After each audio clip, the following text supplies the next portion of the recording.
Our tenant, the policeman. I hope the waves don't keep you up at night. What can I help you with? Nay, I haven't seen anyone lately. This is my little cinder block town. I know what goes on around here. She's being evasive. She knows something. There was a murder in Martinez. She might be a suspect. We would appreciate your help. Would you now? I know how this world works, and it doesn't work when people tell on each other.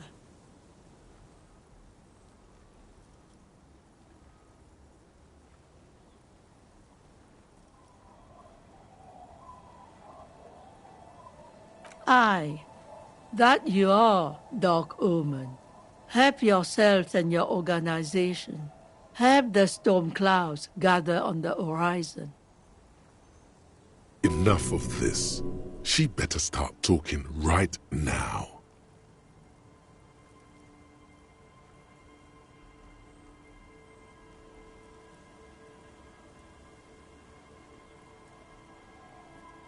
There's not much to tell. People come and go. Now, was there something else? I see, ma'am. I hope you don't mind if we look around anyway. You should look around your shack. Maybe she's rented it out to others too.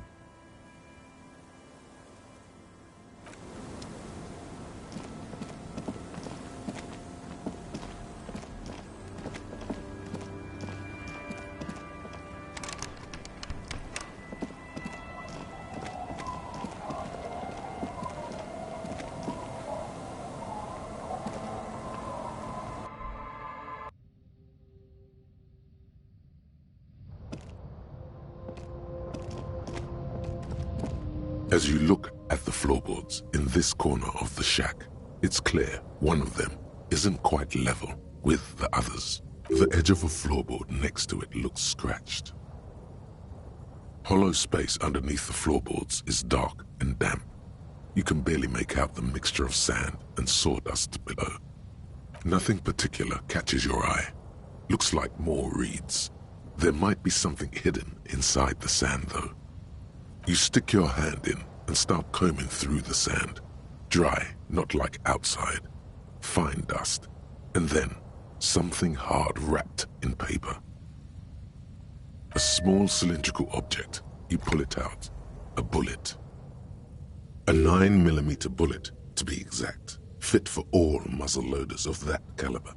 Like your own Villiers pistol, for example. The floorboard doesn't care. But maybe the washerwoman does. You have enough to confront her with.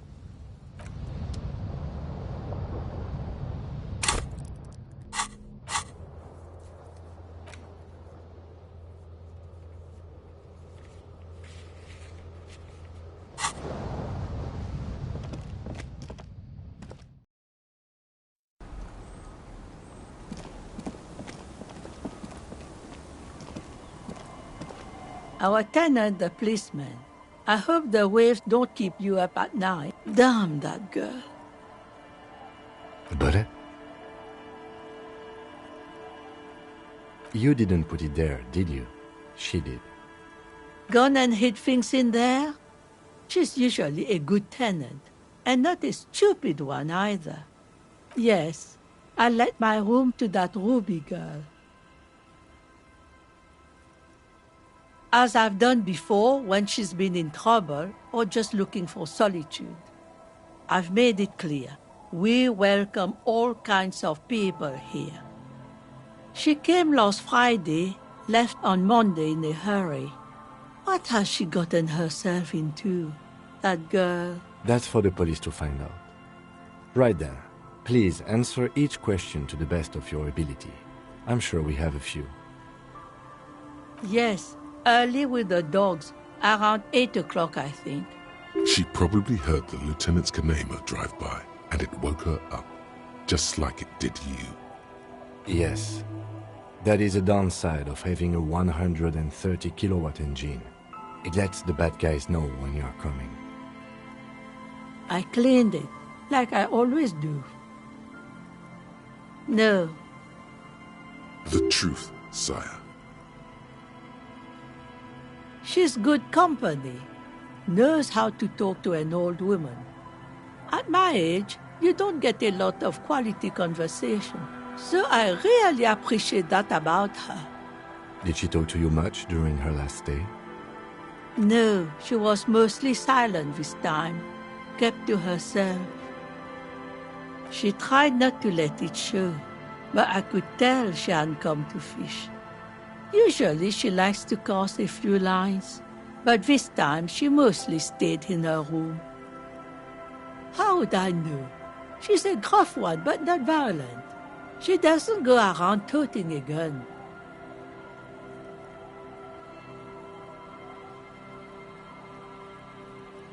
Nothing of the sort. Sure, she was no stranger to the bottle. She fit in that way. But I only knew her to have a beer on the beach while watching the sunset. She isn't what you'd call a drunk. Even offered me some from time to time. Said it was part of the communal life. But I never saw her lose control of herself the way some people do. I don't know. Further up the coast, she tried to leave quietly, but the hinges on that door screeched like a cat in heat. Woke me up. I heard her rushing in those heavy boots, heading up north. It's a peninsula. She might be trapped. You'll never find her, you know. She knows the coast like the back of her hand. You only just arrived. I wouldn't worry about that, man. We are persistent.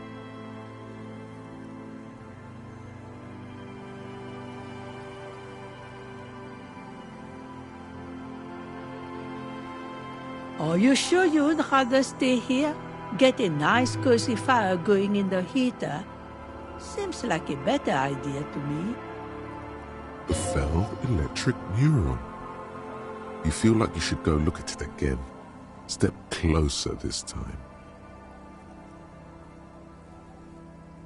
What more do you want to know about that poor girl? Yes, let's hear those other questions. One thing, officer.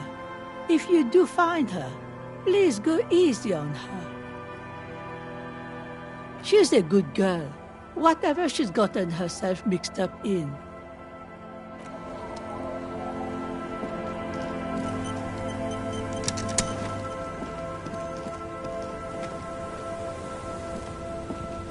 Aye, the sea's gonna calm down soon, I can feel it. The wind is turning southeast. What's on your mind? Oh? Who?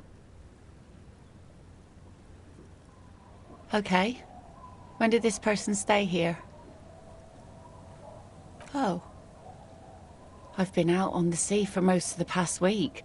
The weather's been good for fishing, so I usually start at 4 in the morning. Yes, that's the optimal time. Got to make the most of the calm. I've been sleeping like a corpse after. The sea really takes its toll. Now I'm just waiting for the wind to settle to get out there again. Sorry I couldn't help you out. Maybe I can help you find someone else. Well, how can I assist you then, officer?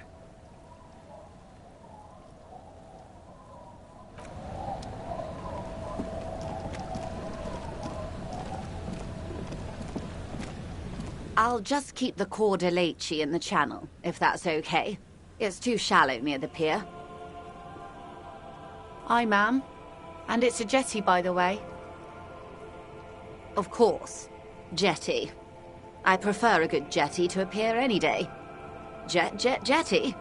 Something about the way she says it makes you want to sing. Hello, detectives. It's good to see you here. I only just arrived myself. What brings you here, madame? Nothing, really. I've had my eye on this jetty for weeks now, so I decided to investigate it personally. This cluster of buildings isn't on any of the official maps, as far as I can tell. That. And she's also keeping an eye on you. Spying has such a negative connotation. I did track your progress along the coast, however, and decided I would be better able to assist you from here. Then there's the matter of that little scamp in old lady clothes. She threatened to paint the cordelate she read. Like blood, you see. Well, I like it the way it is. White. What is this? Destruction of property? Hooliganism? Elder abuse? And who is this scamp, anyway? No need. Lillian and I are getting on much better. For one, she appreciates the concept of rent. How do I like it? Water drips down eaves of Eternite. The jetty below her feet creaks to the tune. The smell of salt and dog shit in the background. It's pornographically poor. The street has no name. All the men are dead or missing. And is that the carcass of a motor carriage over there? I'm surprised that woman hasn't put me to the sword yet. Maybe she will. You should ask your questions while you can. Dark eyes survey the coast leading up to Martinez. Dull grey metal rests in her scabbard. A sword. The wind is too loud for her to hear. Fortunately for you, madame, the RCM is on the scene. All right. Politics time. Let's react. Real men. Real politics. Real thoughts in your head.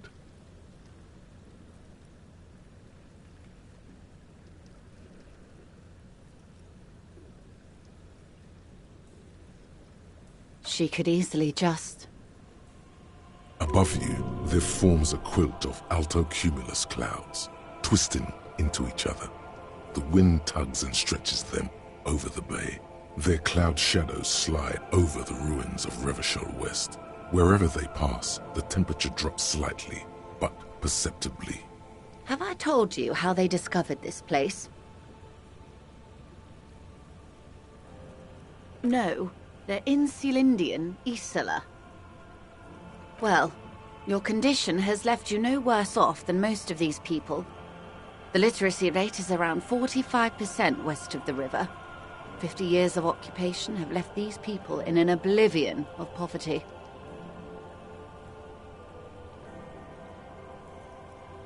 It's a pity. Most of these people will never know what this place means, this island of matter, or why they were ferried over in the first place. Remind me to tell you one day. For now, how can I assist you in this new location? Do we?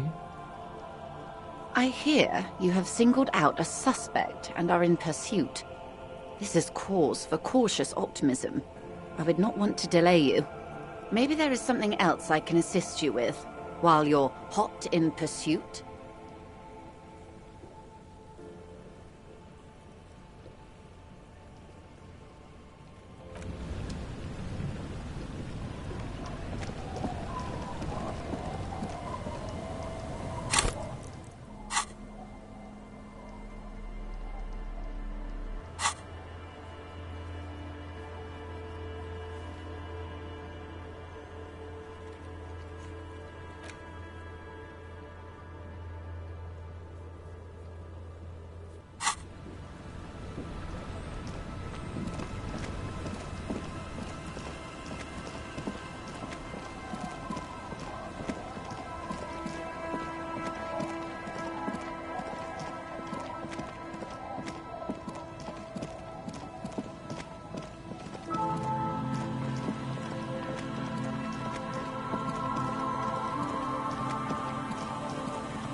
The scruffy-haired little boy kicks a stone while the other What bad people?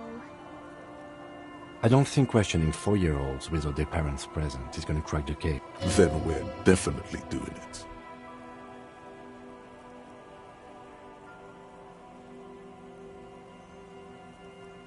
What bad people? I don't think question... Then we're definitely doing it.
man. It's good to see you.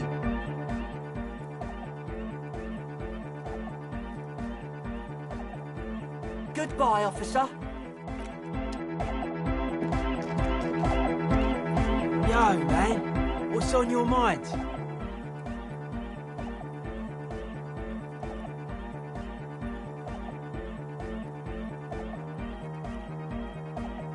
They're hardcore. They're just clothes.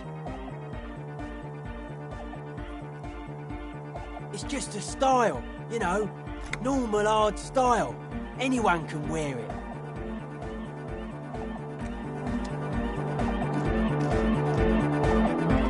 Welcome back. No, Just no? it's pretty desolate here.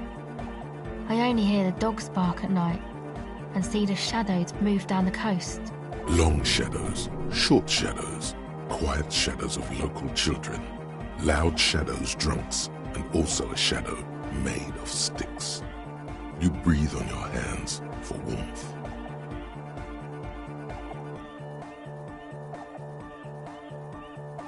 Exactly. It's our chance to turn the grim desolation into an overwhelmingly fun dance party.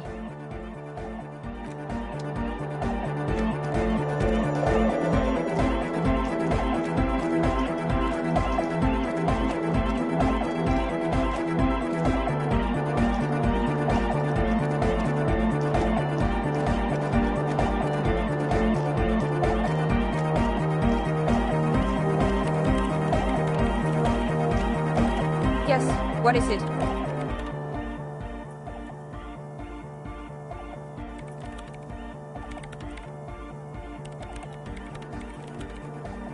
What? No, no one's suspicious around here. She has not seen her, sire. 'Tis true.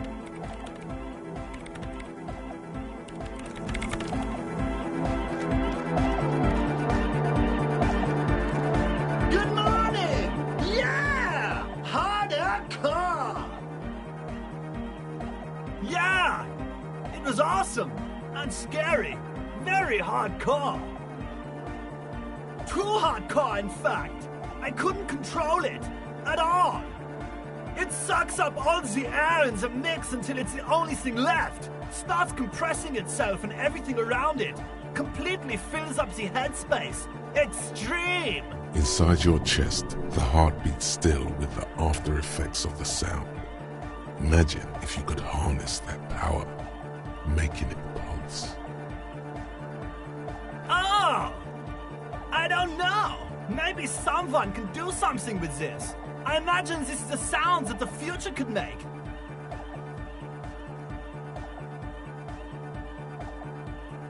Yeah!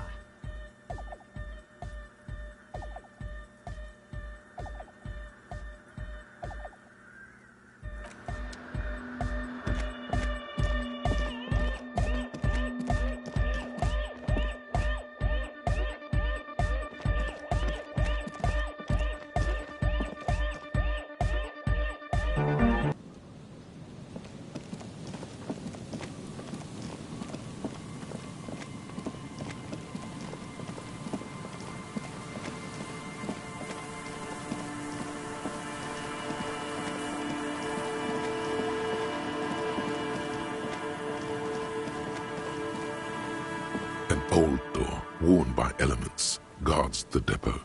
The wind has blown a sand dune in front of it.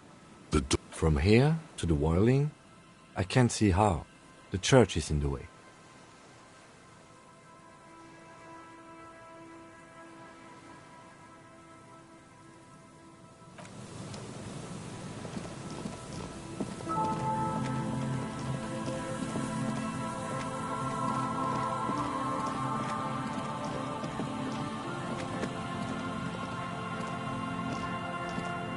just dead and...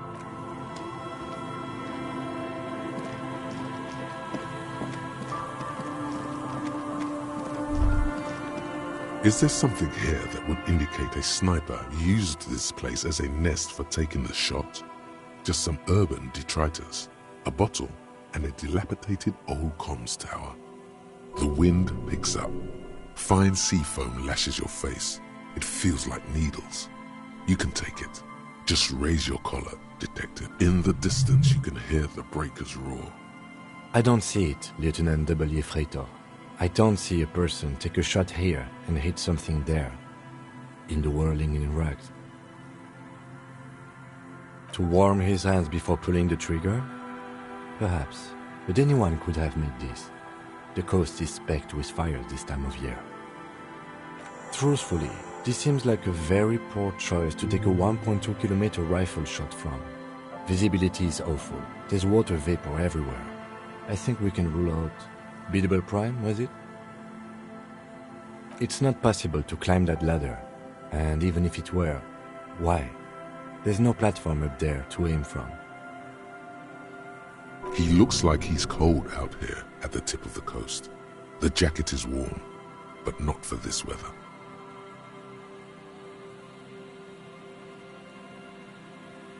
I'm okay. You, on the other hand, Freitor, you look like you're about to turn into a popsicle. Technically speaking, that would be a...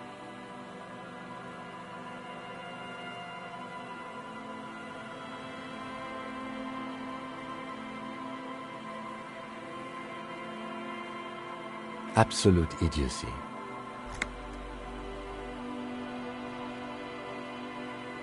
It's not possible. He looks like he's cold out here. No. No what?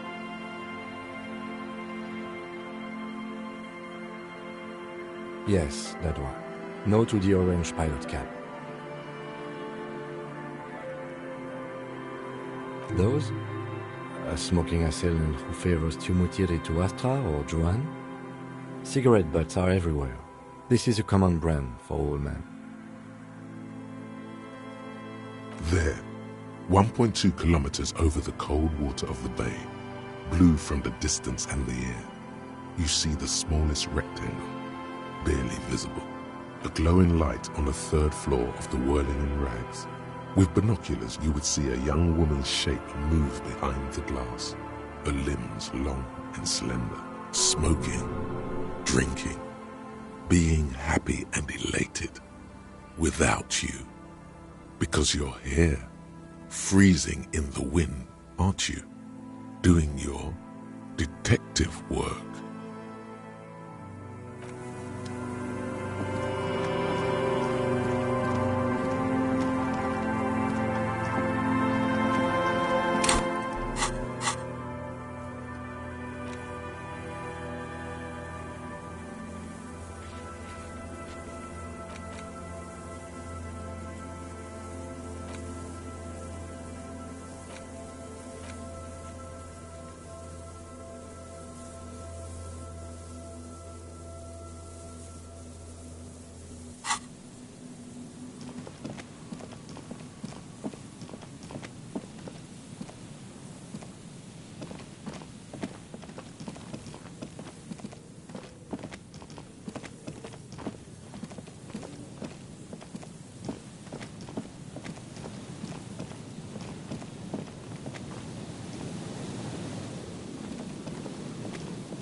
The light vanishes inside the concrete slit. The structure goes deep under the earth. There's no echo, and no answer. Maybe it's just a storm drain for the sewer. No idea. Could be connected to one of the buildings around here. We might find her down somewhere. There's an old storm drain system beneath Martinez that's mostly collapsed. Revachel's sewage system has been built and rebuilt 4 or 5 times now. In conclusion, she could be under any building. I hope not.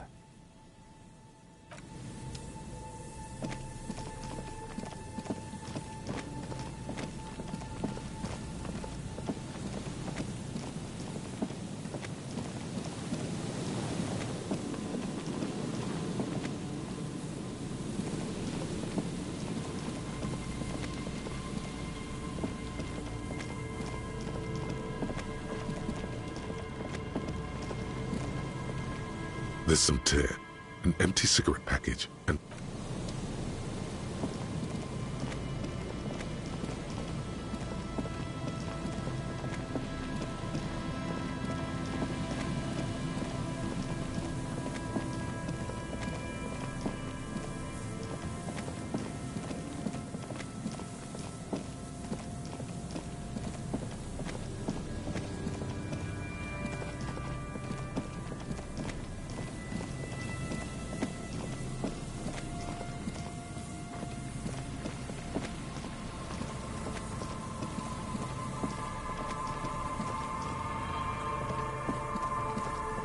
Hello again. No, I'm afraid I can't help you with this one, officer. It's just a regular day off for me and Mikhail here. So you haven't seen anyone around? No, I'm sorry. As I said, this is just a day off. We just arrived anyway. He's telling the truth. He hasn't seen anyone.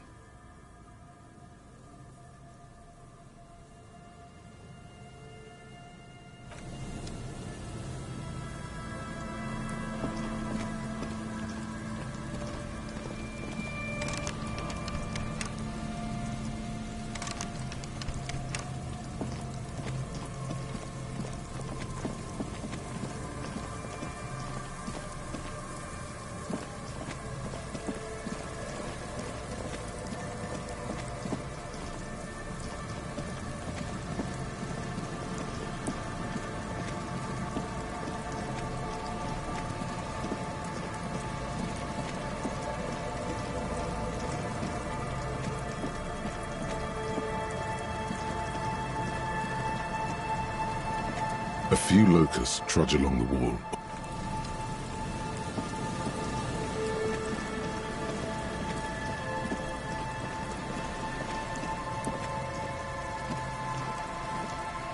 The trap is filled with dead and dying.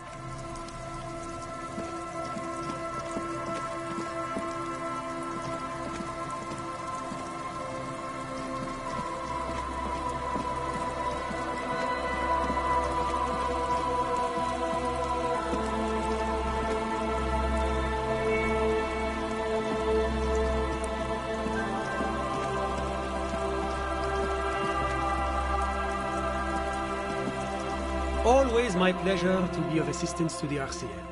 Godspeed, and if we don't meet again, bonne chance.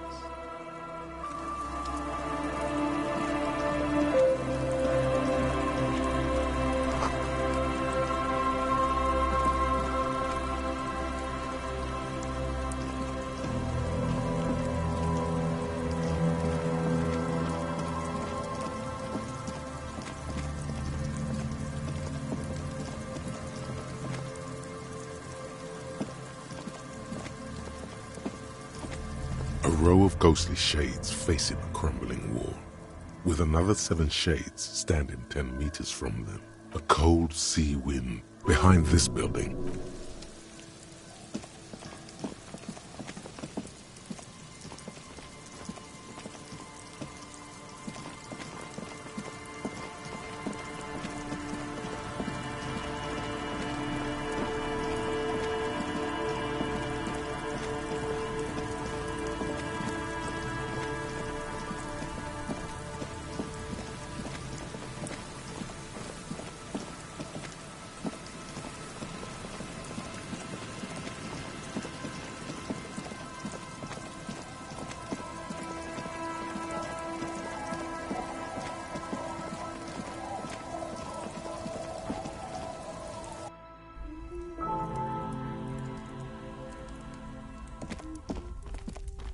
mister. Luby. Raluby. My mom tells me I'm a big girl, but she doesn't know that I can't say Earl. Or sometimes I can, but then Uller. Kids.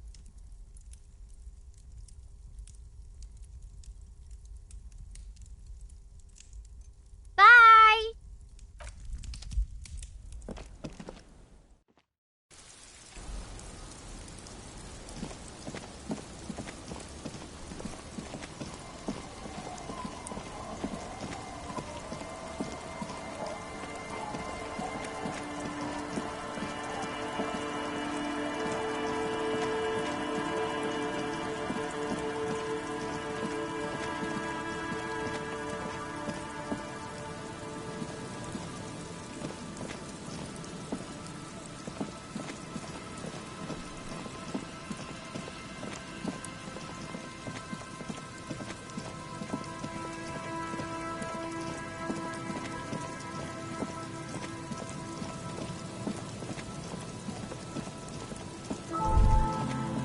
Rust peels off the bent iron posts of the swing.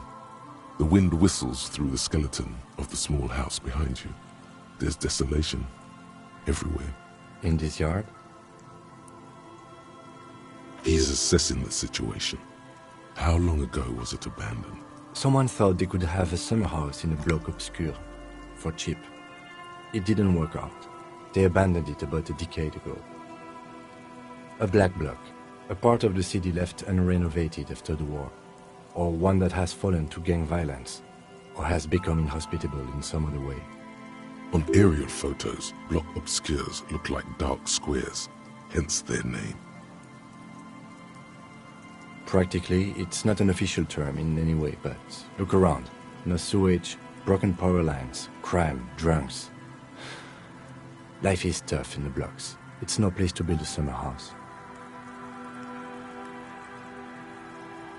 Yes, for you to pick up as part of the Jamrock Shuffle. It's not meant as nagging, just an observation. We should move. I don't think our suspect is in this particular yard. No place to hide. And besides, it's too close to Martinez.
Hello again. How can I help you?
door is you hear someone inside.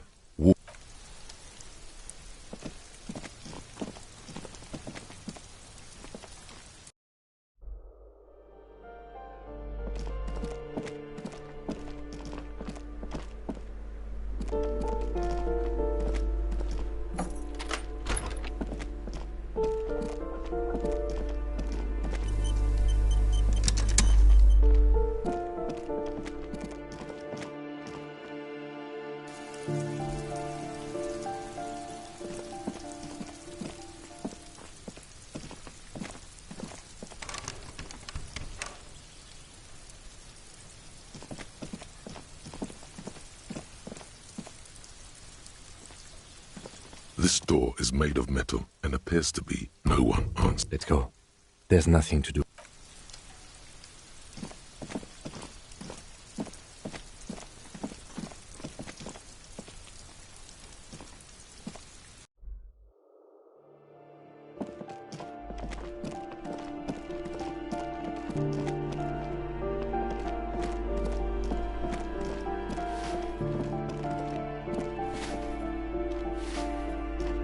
Give me a moment. Ask away, policeman. She mumbles some kind of a response.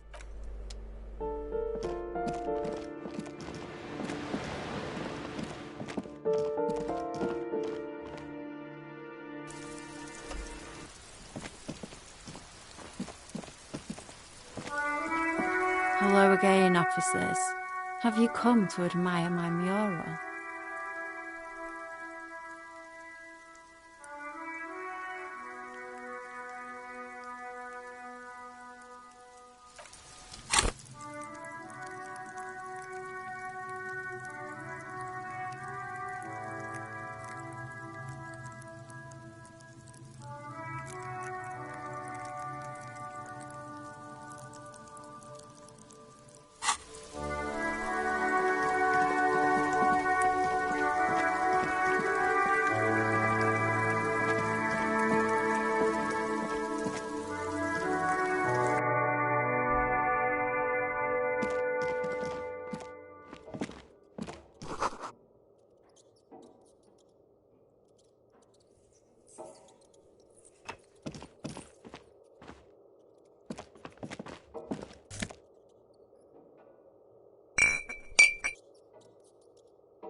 The dented yellow mailbox greets you with its graffito and bullet hole.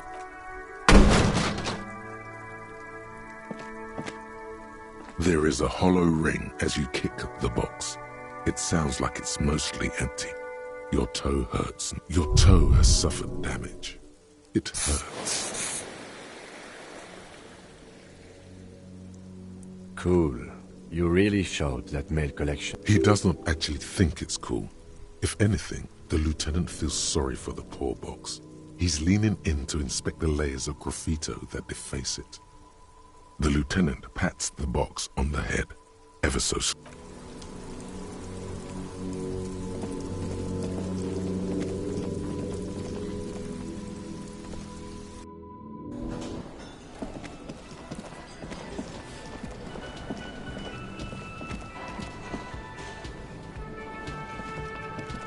The man ponders his cooking utensils and gives you a little nod, acknowledging your presence.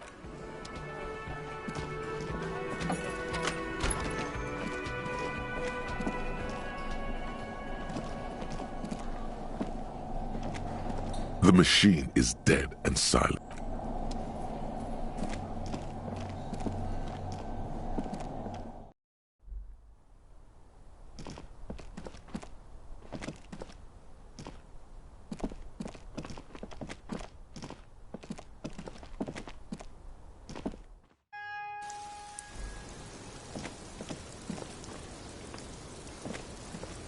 Officer, what brings you up here in the rain? Oh. Did you take the documents? No, of course not. As I said, it would have been too risky for me to use those documents anyway. My employer gave them to me. She doesn't seem to be lying. She's genuinely spooked by their disappearance. Yes, I am. Regardless of who took the documents. It was probably just an accident. I was worried I'd been too careless with the latch. The documents were probably just washed away.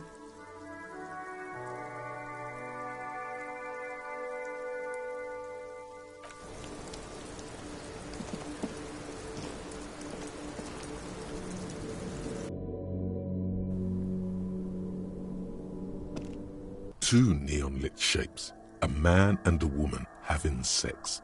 A ray of backward motion explodes from his mouth to the roof outside, A prime, to then widen into a radius of 700 meters away. The likeliest of these B positions, 20% chance. A skilled sniper could have made the shot, provided he had a safe sniper's nest. Even with the light on inside, we're 1 kilometer away, a point beyond the docks, on an islet in the bay. The fort is ruined, but the perpetrator may have found a stable spot on the beaches surrounding it, where the concrete crumbles into the sea, as you saw in the coin-operated viewer.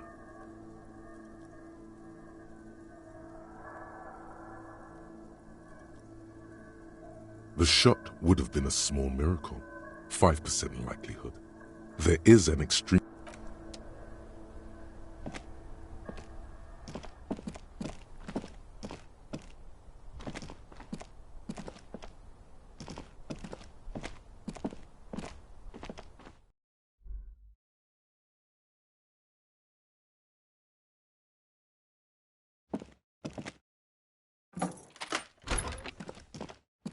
This medicine cabinet is stocked with drugs, plus an old toothbrush, and among some foreign, probably Messinian or Gotwaldian, there it is, the orange sun wearing blister pack. You feel almost nostalgic for it.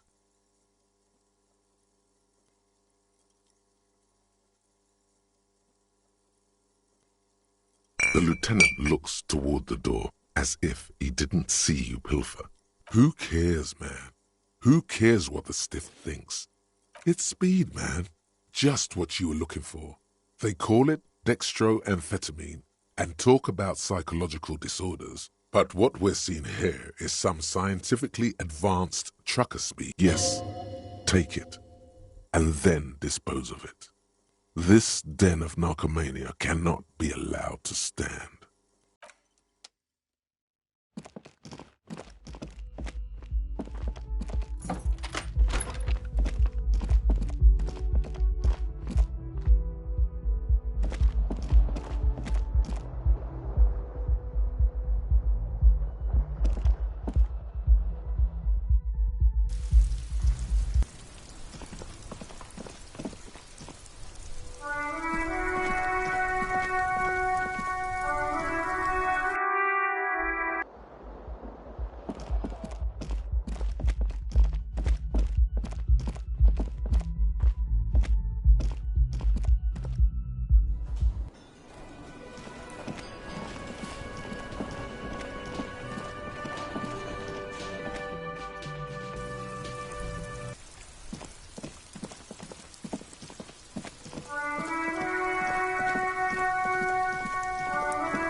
Everything okay?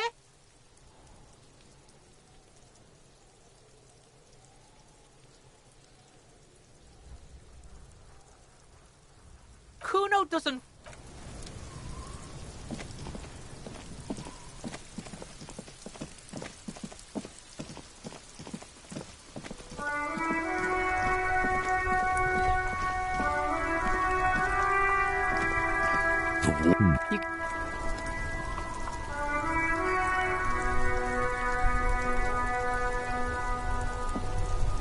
Oh, sorry, officer. What do you want? Yes? What about René? Yes. It is what it is, but I just don't know anymore. About anything, really.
A metal payphone under a yellow plastic dome.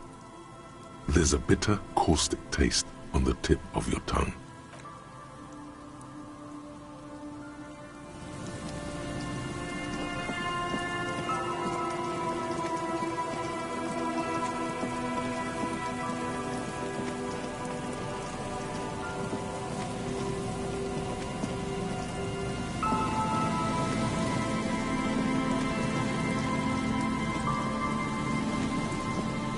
There's some tear.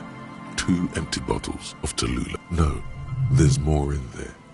Livis strawberry liquor, plus some... A tragedy. Whoever tossed it here was Red Astra is the black now. This makes partying look bad. Still, you see traces of mayonnaise and it's no old... It's hard to concentrate in the smell. The sea air brings some relief.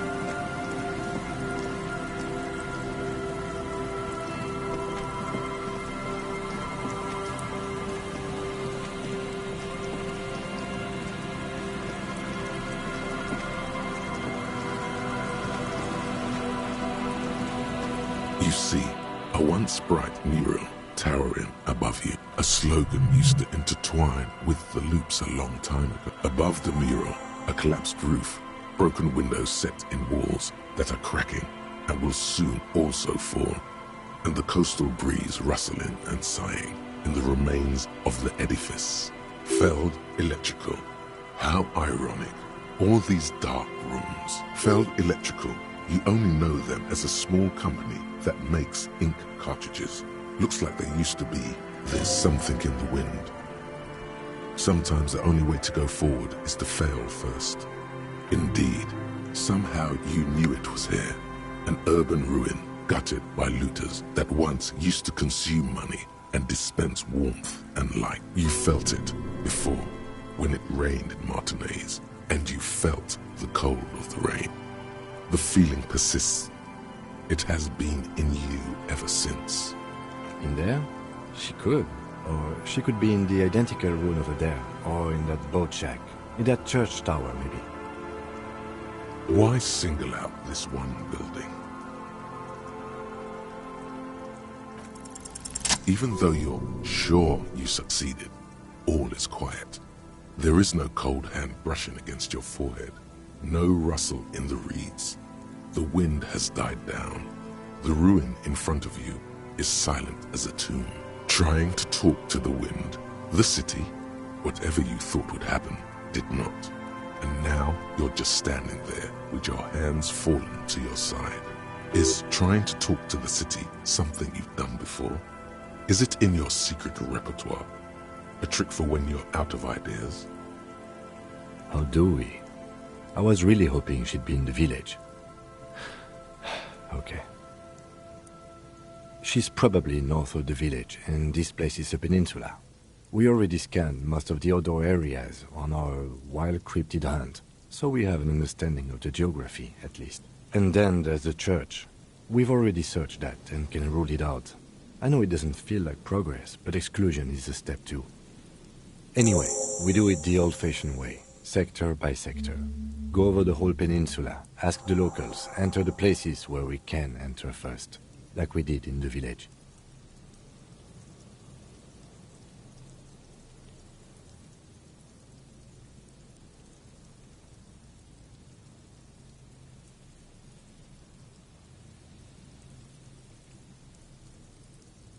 Then, if we're desperate, we can look where we can't enter. Bunkers, storm drainage, this place. I'm sure it won't come to that. Walk the coast, the old boardwalk, the reeds. You can always come back here and talk to the wind again. Look where it already got you. Buckle up and raise your collar. This search is going to be wet and cold.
There's no way the perp is in here, officer. Look how scarred the boards are. All attempts to pry them off have failed. Not this time. The opposition is insurmountable, but I like the spirit. Have some points. It's lonely and cold without points. The suspect? God, I hope not. I can't see a way in, though many have tried.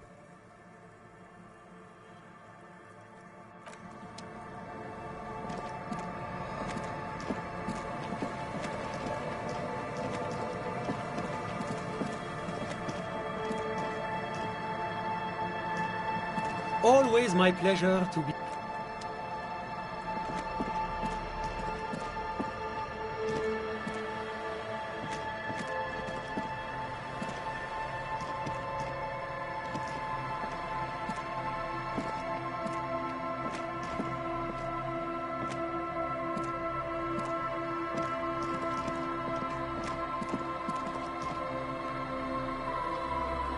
A row of ghostly shades facing a crumbling wall, with another 7 shades standing 10 meters from them. A single person stands on the sideline. A cold sea wind behind this building, the other one, once filled with engineers and designers of Feld Electric. Now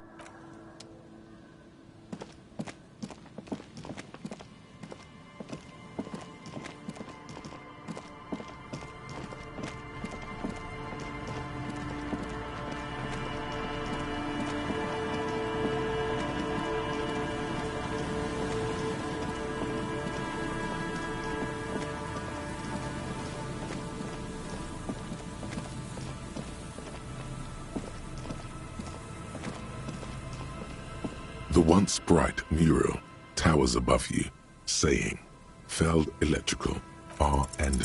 Suddenly, there's a sigh, carried on the molecules around you, moving, flowing from high pressure to low pressure, like that of a woman emptying her lungs. She wraps the collapsing stone box in front of you in her breath, flowing through it, in through the collapsed roof, flowing down a concrete staircase to the basement, sweeping away footprints in the dust on the stairs, and then the beach below the boardwalk, its winding tunnels, a whisper away.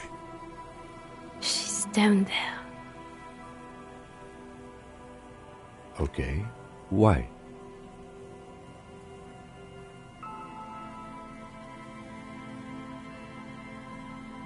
So, how do we get in there? The doors were on the collapsed side of this building. They're gone, basically. Because I hope you didn't mean to climb the ladder. It's not safe. There has to be a way to use brute force. Climbing sounds unsafe. Brute force is safe. Look around and find something to break if the ladder fails.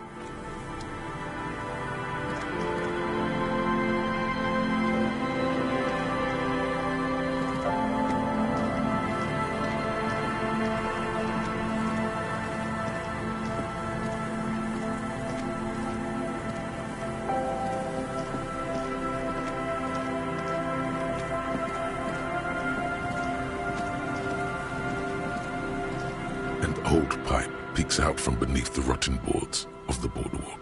Could this be an alternative path into the Feld building?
A building like this must have multiple doors serving various functions, perhaps a basement access.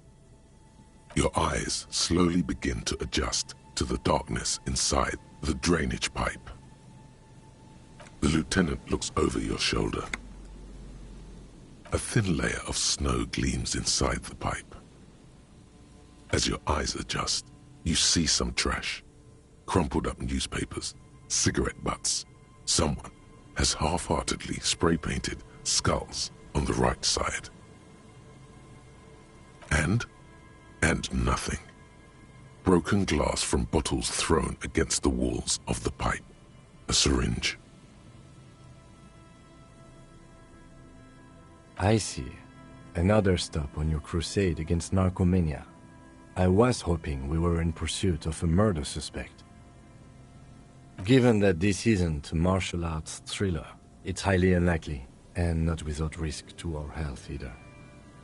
However, the pipe suggests there may be an entrance to the basement around. He means the pipe must be coming from somewhere in the building.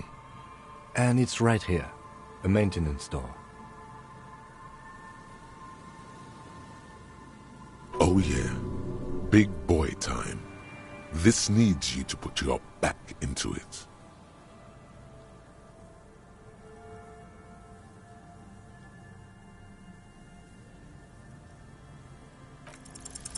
The metal doors are heavy, and the flaking rust hurts your palms. But, together with the lieutenant, you manage to slide them open just enough to squeeze in. Good work. Shall we?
There it is again, like a swarm of hornets buzzing under your... No, what do you mean? I don't feel it, but we should still be careful. No, but you are the sensitive one. It's not a quib. The situation is dangerous. Looks like our suspect. If she's in here, we need to plan our next step carefully. Once we detain a credible suspect, who knows what the Union and the Wild Pines will do? We'll set in motion events we have no control over. You will upset the balance of power in Martinaise. The deadlock between the company and the Union will destabilize. Keep calm. Go over the whole situation in detail.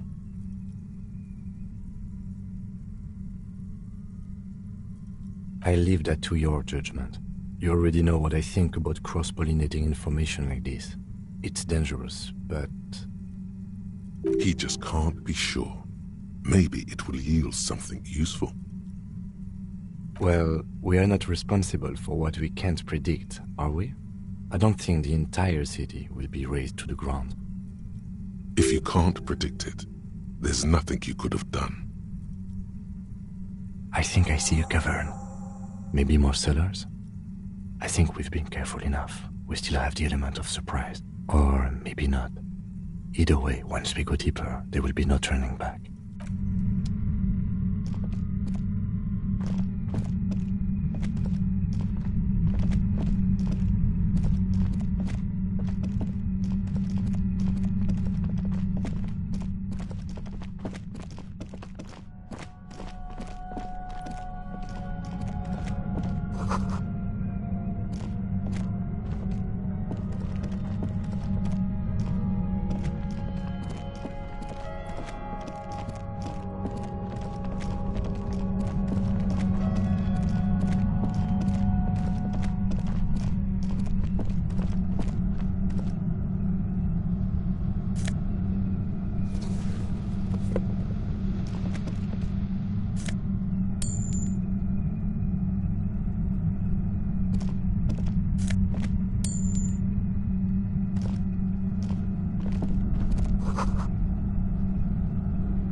Suddenly, your entire body is paralyzed. Aggressive white noise fills your skull. A strange pain, like you've never felt before. Through the static, you hear a woman's voice. It's like 1,000 radio stations are being blasted into your head all at once. But her words are the only ones you can make out. I know you're feeling pretty uncomfortable right now. Don't move too much or fight it.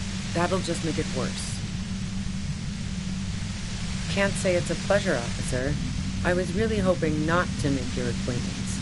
But here we are.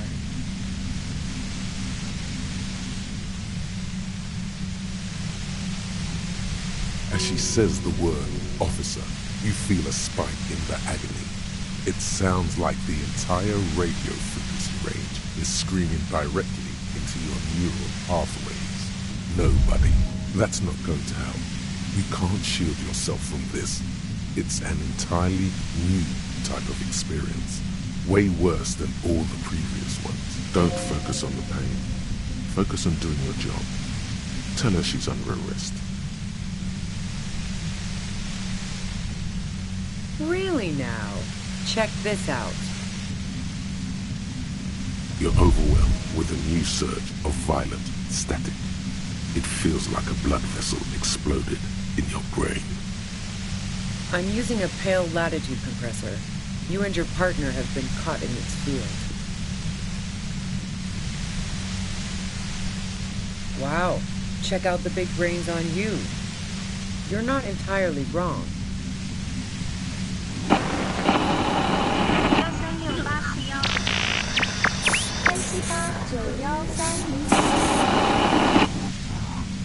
A pale latitude compressor is used to sort of make the pale more manageable. With a lot of these, you can force a radio signal grid on the pale, literally crunch the distance across it. Signals are relayed across a series of repeater stations fixed to buoys. Not a fun job manning those stations. All alone out there in the pale, people lose their minds in just a few years. So, what we are experiencing is a concentration of radio waves. Precisely. This is an industrial strength paraboloid. It's meant for forcing dimensions on something that doesn't have them. Needless to say, the frequencies used are out of this world. At the upper limit is the large prime number generator station. It's used specifically for pale latitude compression. That's why you may be hearing some numbers. But you might also hear, or think you're hearing, local radio chatter. She likes telling you about the machine. Keep her talking. Look for a knowledge. I built it myself. That's illegal. I'm guessing it's patented. But we are beyond that, aren't we? Oh yeah. Way beyond. No. Once I shut down the compressor, the pain will end. It may take a few minutes for you to steady yourself, though. It's a bit like waking out of a very confusing dream.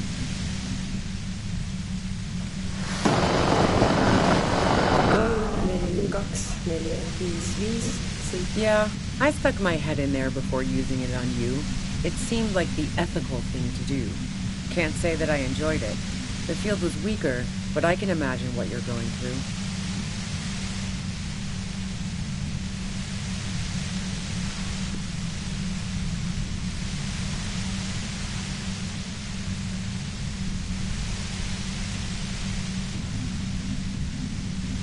You're big boys. You can handle it.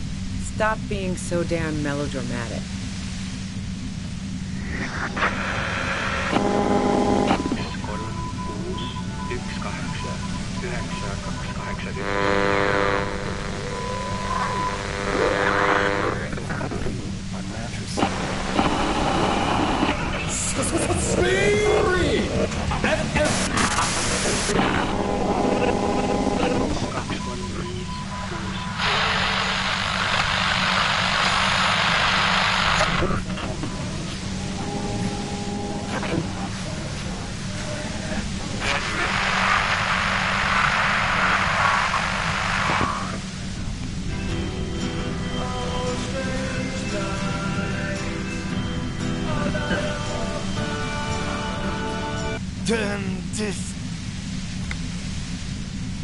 God damn it.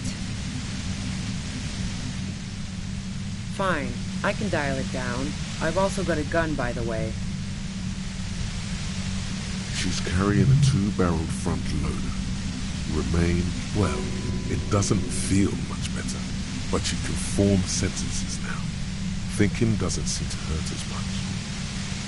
There's only 3 meters between you and the machine. If you keep her distracted for long enough, maybe. Be careful when you make your move. That'll be it for questions. Bide your time.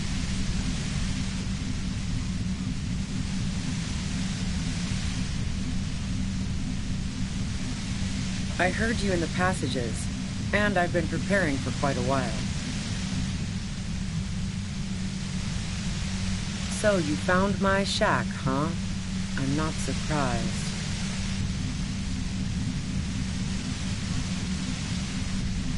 So nice. That's one knife I didn't want to find to my back. As opposed to the other knives she's finding there now. Hardy for one. This could have turned out pretty bad for me if you hadn't walked right into 25 bands of ultra-high frequencies. That's her admitting the bullet was an emergency exit. No, I didn't do it. I only helped stage the lynching, though I doubt that makes much of a difference to you. Who ratted me out, by the way? Was it Titus? No, he wouldn't have broken first.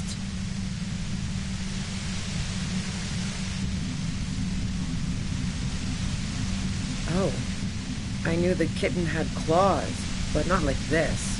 But she couldn't have known I was on the coast. How did you find me?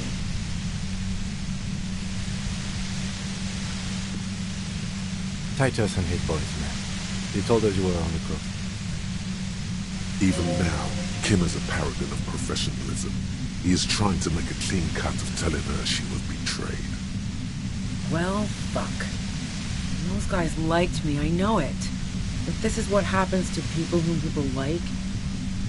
A dull despair is creeping into her voice. How the fuck do the rest of you get by?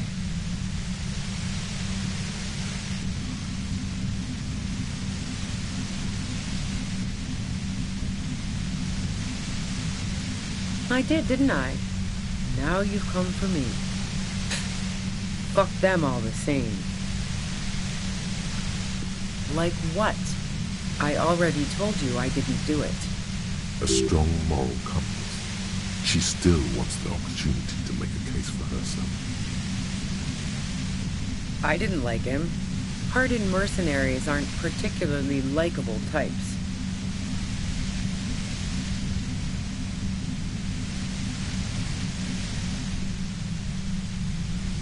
Plenty of broken people who don't come with that kind of body count. Besides, they're paid well for what they do. You think I was envious of his conquests? Look, pussy's not a problem for me, and definitely not a reason to off someone. See her confident gaze, her toned arms. Yeah, she wouldn't have had much trouble in the intimacy department. Yeah, sure. And I didn't like Wild Pines sending in those foreign hirelings. Me and a fuck ton of other people around here.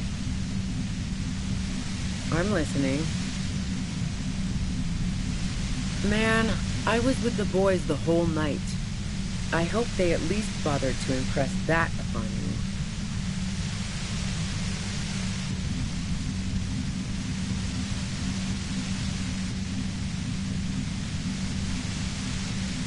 Like fuck I did.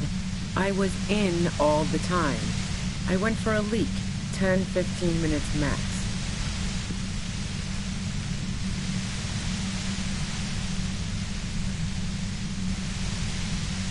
Look, fuck you, man. I might also have stopped by the bar. She speaketh truth.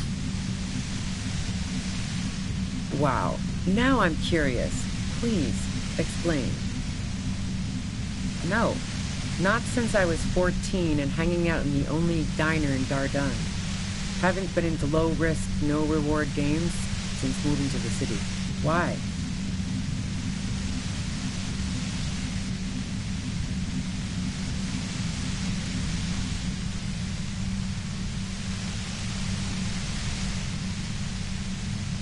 don't know it, but also, the shot couldn't have come from the roof, or we would have all heard it downstairs. She has a point there. No one mentioned. That didn't go super well. You've got to lay something better on her.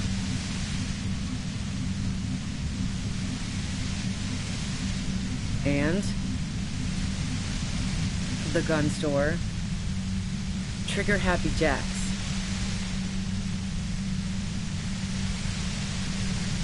What did you think? That I'm going to squeal on my gun supplier? Sorry, I'm not that kind of gal. Sure don't. A breech loader? No. A Nachtway 80 front loader. 2-barreled. Not really what you were looking for, I'm guessing. Yeah, evidence. I considered her a good friend, yeah. What the hell, man? Yeah, why not? I've gotten worse. Wow. Pissing, pinball, and now peeping. I'm just not following your insinuations, Detective.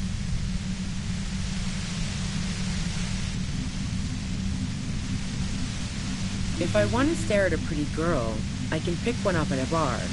Or, worst case scenario, look at a naughty photo. Who has time to go skulking about the whirling, drilling holes in walls? Nope. Look, she has an effect on people.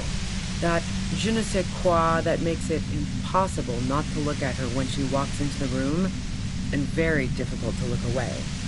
But travel enough and you realize, for the same reason that she's everyone's type as an object of desire, she's not irreplaceable. Oh, so that's where you were going with this. That's a very sentimental way of putting it. We both had pasts we didn't want to catch up with us, and we enjoyed listening to music together. Why not go on a road trip? The lieutenant watches her expectantly, occasionally shaking from the pain. Okay, fine. I was into her. Clausy was into me too for a time, I know it. We even fooled around once. And yeah, after that I thought maybe we could make a go of it. Clausy only said they maybe kissed. Someone is lying here.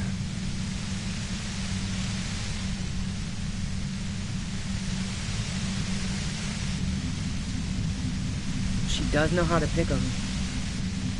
She rejected me with some wishy-washy bullshit about how she was confused because she felt so close to me and valued my friendship so much, and how guilty she felt for leaving me on.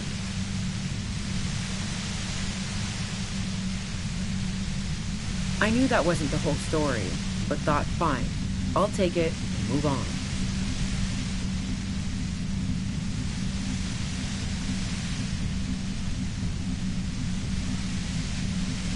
Yeah, one time when we'd both been drinking, I said some heated things about how dangerous her patterns with men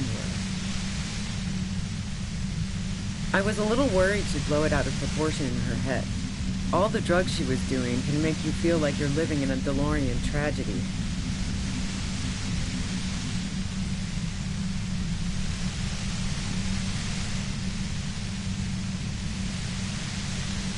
Yeah, the girl seemed terrified. The merc was beyond caring what happened to his mortal coil. It was a no-brainer.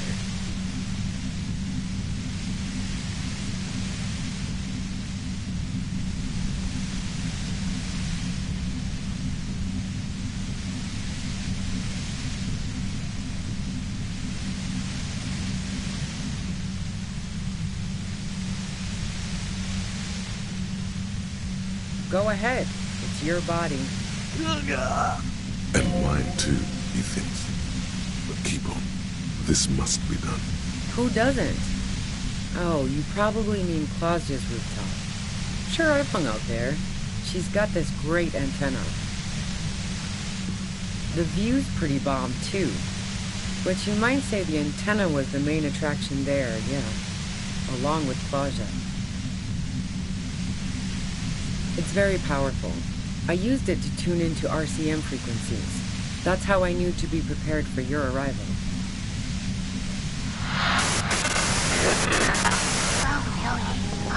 Yes, I'm sure.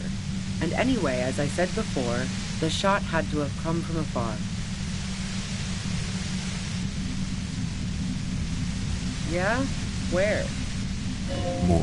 More questions before doing anything.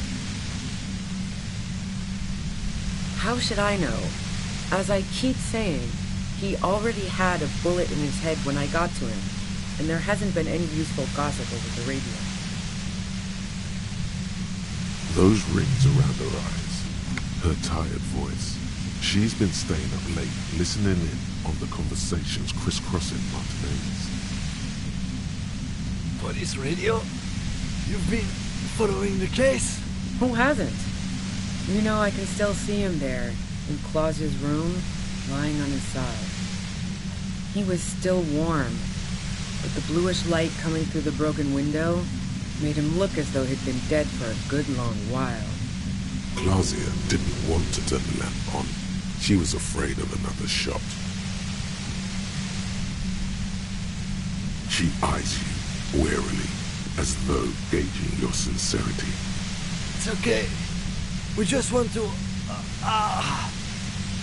All right, don't kill yourself over it. I was shooting the shit with Hardy and the boys over a few beers, like always. Then Klasia comes in, all pale and shuddering. She sits down with a drink, trying to steady her nerves. So I grab a seat next to her.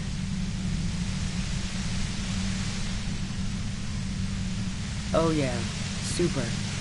But I didn't think too much of it at first. I'd seen her party hard before. This woman has seen people OD. Glacia wasn't quite there yet, so why worry? No, I really didn't. She's not that easy to read. I just assumed she'd done too much blow. It wouldn't be a first for her. But no such luck. She was in some deep shit. She asked me to come upstairs. The merc she'd been going with was lying on the bedroom floor, dead. I knew she couldn't get the authorities involved, so yeah. You made it look like he'd been hanged. What? No. Faking a lynching was her idea. She looks shaken. She wasn't surprised to be ratted out, but framed. Yeah, in cold blood. It really surprised me how quickly she was able to get a hold of herself once we got up there. It was like she was another person. The party girl was gone. She asked me to help her drag him into the shower so she could wind the shower head around his neck to fake lividity. Then she dressed him while I went to get the Hardy Boys. She lied to you about that, too. Yeah. I wasn't sure whether to admire her or be disturbed. As I keep telling you cops, we didn't hear anything downstairs. No gunshot, nothing. But even if this is true, weren't you worried this lynching might lead to... War? The thought crossed my mind. But the mercenary's death was going to have repercussions either way. Although the way things are going... She doesn't want to talk about this, but not because she has something to hide. She doesn't want the guilt. Fuck it. I'm not responsible for these people after what they did to me. Her grip on the gun is tight, her arms toned, her posture solid. Martinez lost a valuable defender.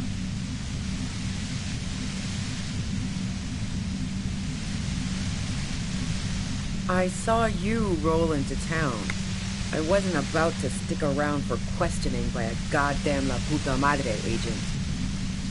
That strange, distant fear is getting close now. It's a fear of yourself.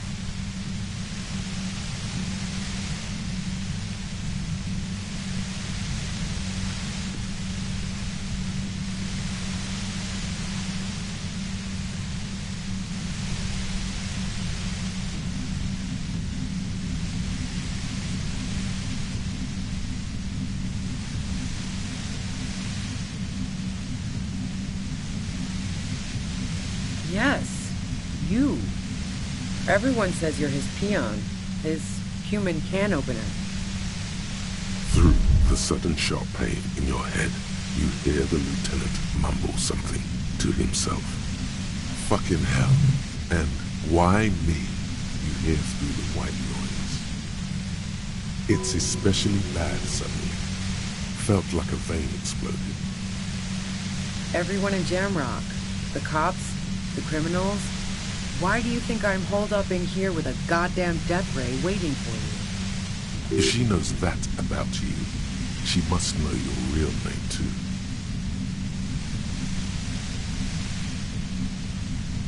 Harry Dubois. One corrupt motherfucker with the disco pants and a funny tie. Agent to la puta madre. So she knows your name.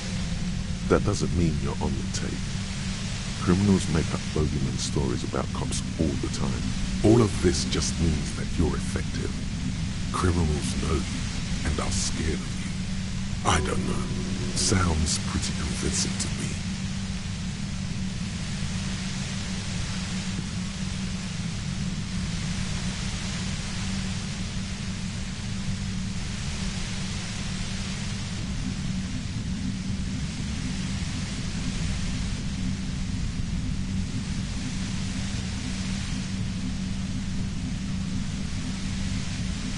Right. Sure. You don't know.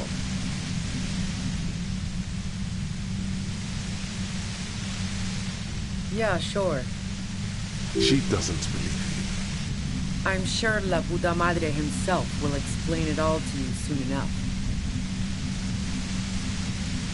You know what I did. I fucked him over. And now I have Harry Can Opener in my lair. Fucking Titus. Wait, one thing. Possibly small, but she said you rolled into town. Was that you singular or plural? She might know something. Yeah, you had your death squad with you. What happened to them anyway? Sure you do. I bet they're just outside waiting. I guess I'll take my chances. She'll go out in a hail of bullets if she has to. Well, it wasn't this scrawny dude. You had 2 guys and a lady. The guys looked pretty buff. Lady wasn't bad either. One of the guys seemed chipper, a blonde.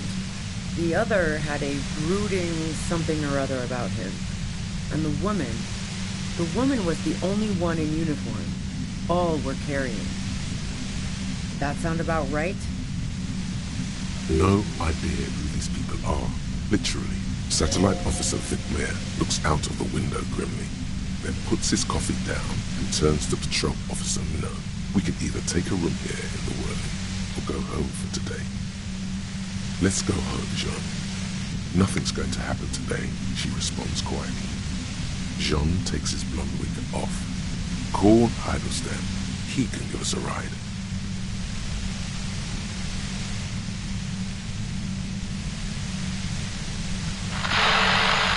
Friction, lock, set. Don't leave me here. Please delete. Fantastic. I've got to get on the road. Then you can go find your friends. Unless you have anything pressing to ask me.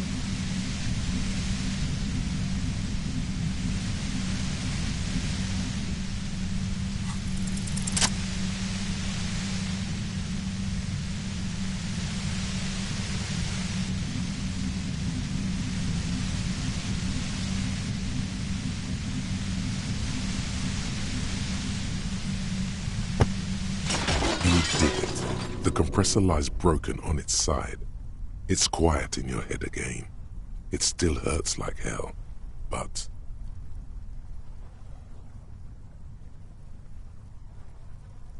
She looks at the machine, assessing the damage. Oh, fuck it.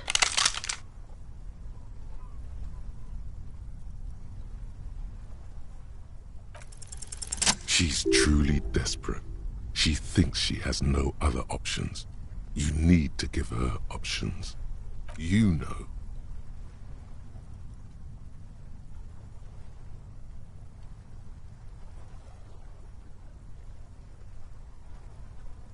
This is how you talk her out of it. It's the only scenario in which she lives.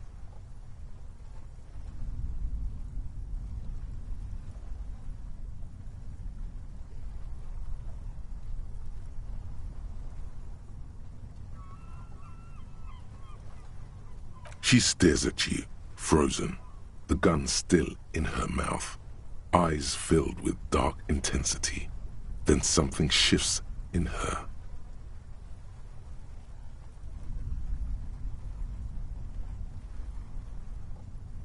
Day of miracles. I'll take it.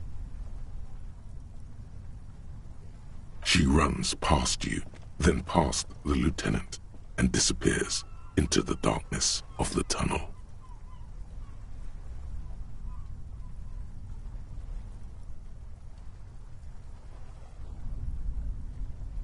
Good call. Yeah, I'm sure. I would have done the same had I not been incapacitated. I have a feeling we didn't. Her tent. We should check it out.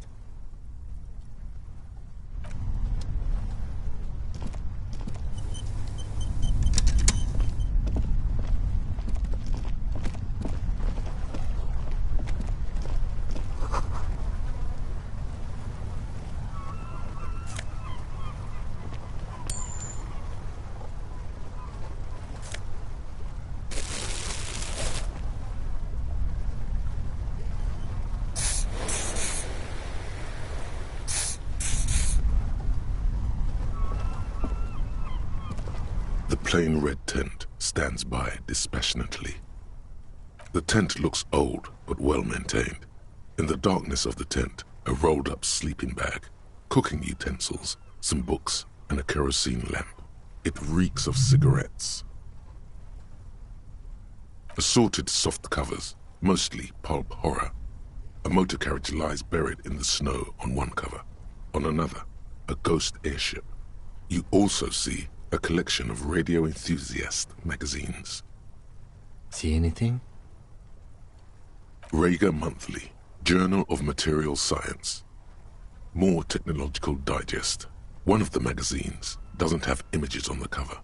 It's not a magazine, it's a leather notebook. You pocket the worn brown leather journal. We should read this immediately, like right now.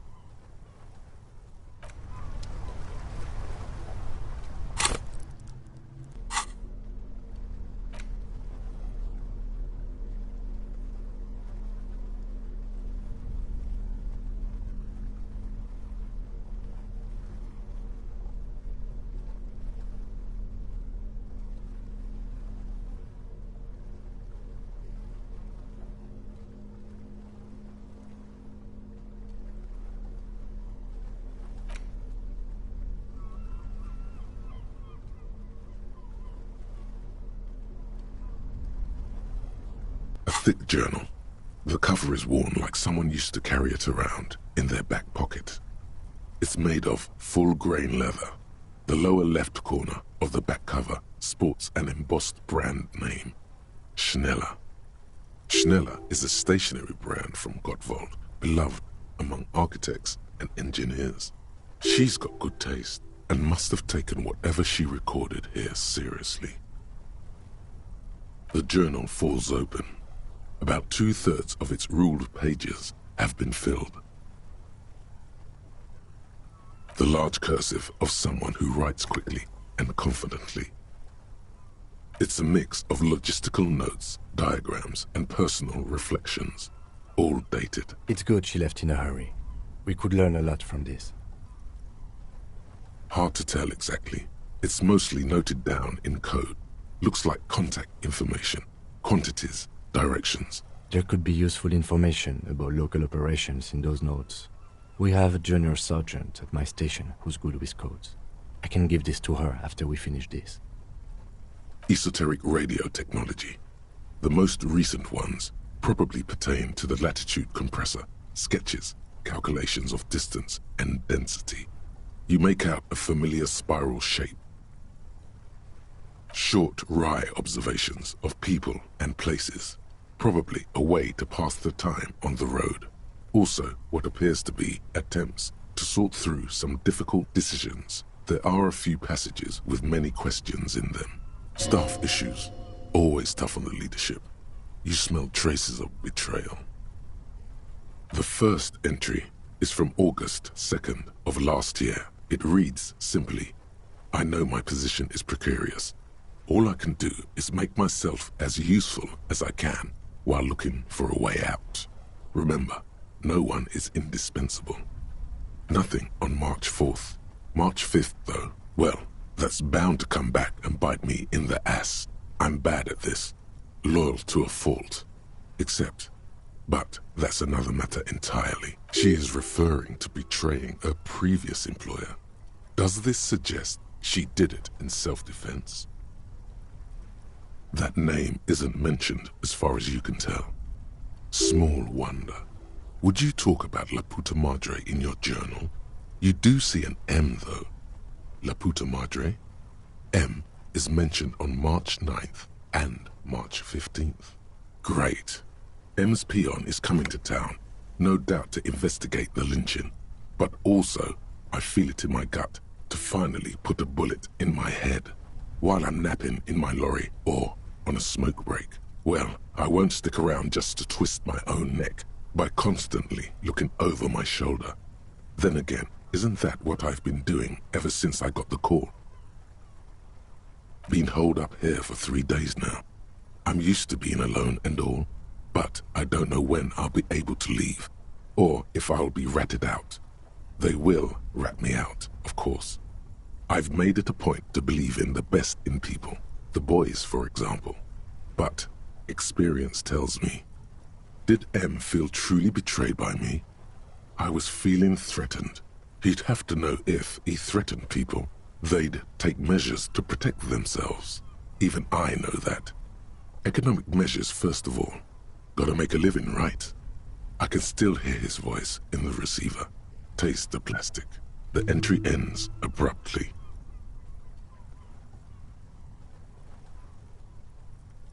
The most recent entry is from today. It reads, even when I leave here, if I leave here alive, what's my next move? Staging a lynching is a crime, even if I'm not accused of murder on top of that. Forever on the run. Not really my idea of the open road. Man, I was really looking forward to winning. It looks like she might have been framed? That would be a first, or a fourth. But who's counting, he thinks. Very rarely does anyone actually get framed. I wouldn't go so far as to say that. We have other reasons to arrest her. Besides, I'm not sure her life as a fugitive is going to be much better than we does. Especially if she has problems with the Madre. No, I don't think you are. Ask someone in your precinct if you want to be sure. The head of a major Jamrock gang, specializing in drug production and trafficking. A very bad person. He's not 100% sure you're not indebted to this very, very bad person. Classio was the one who pointed the finger at Ruby. Perhaps she was trying to steer us away from herself, or...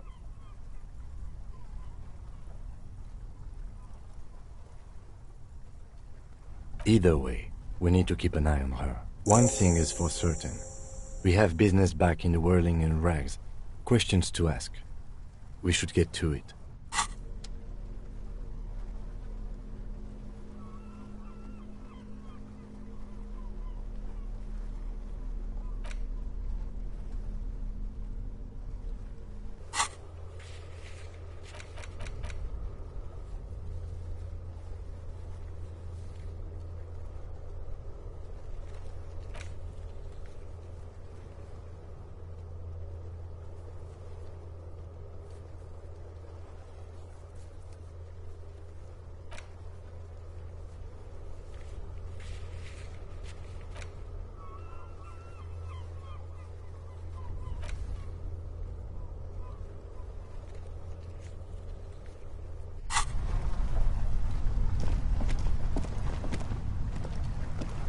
plain red tent stands by.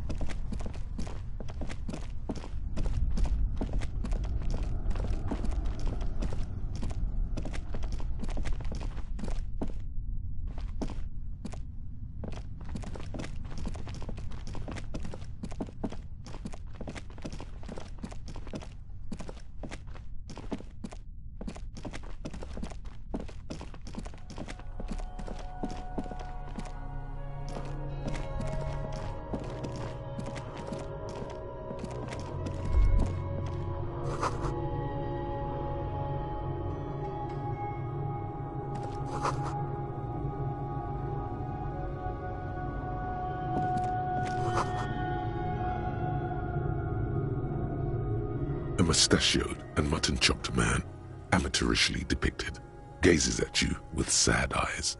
The plaque reads, K. Mazov. There is a spiderweb in the lower left corner of the portrait. Years' worth of dust is shaken off. The full head of hair, matched by an ample moustache and sideburns, look a bit silly.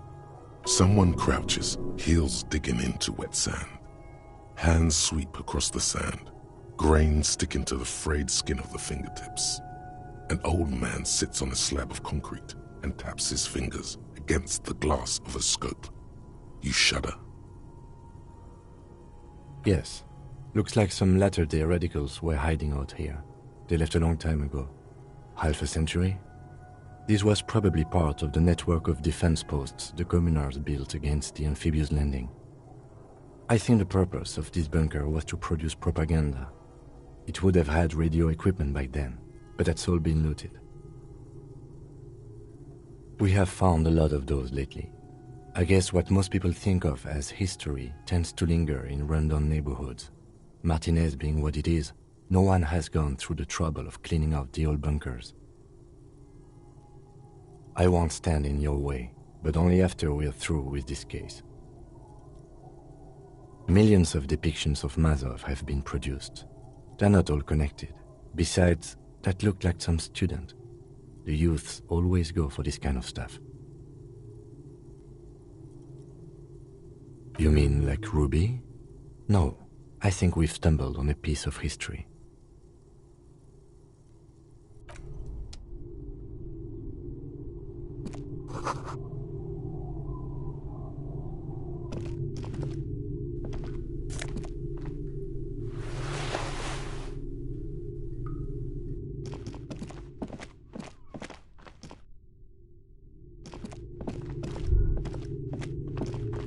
Could this have been the killer's hideout?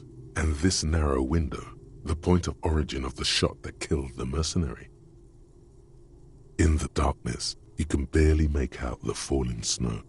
It settles, making the night still quieter. It's a great place to hide, and Mazovianism and murder are certainly not mutually exclusive. But there hasn't been anyone here in ages.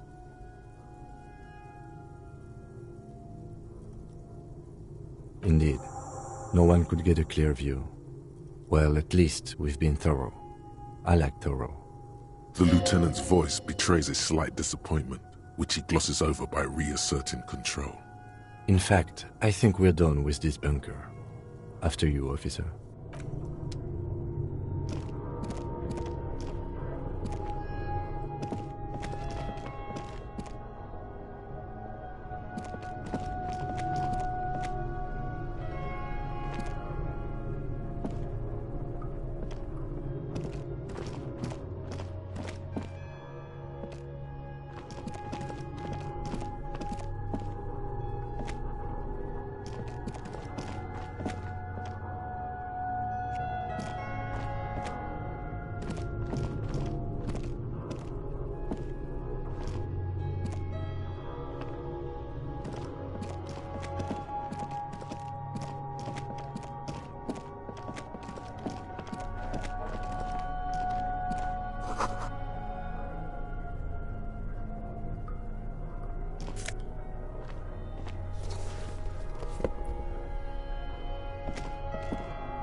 This hat is so soft, so warm. It wraps around your head, and your mind tingles with all manner of socio-economic theory.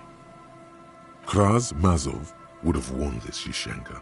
Mazov knew where to cook those thoughts. Glory to the revolution, comrade. Whether you like it or not, wearing this hat has made you...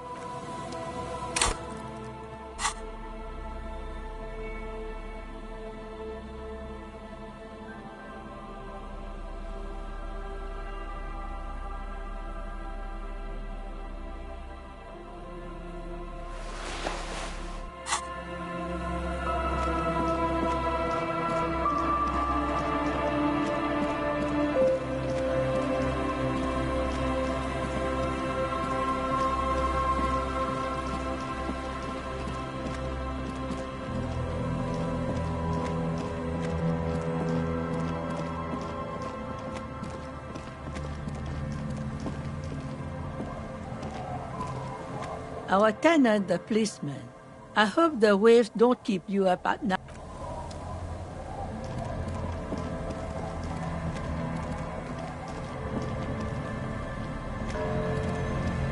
Aye, the sea's gonna calm down soon, I can feel it. The wind is turning southeast. What's on your mind, officer? Oh? Who? Well, how can I assist you then, officer?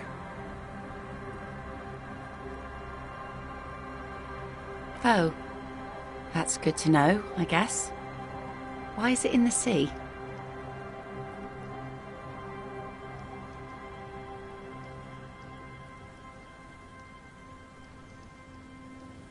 I think I might.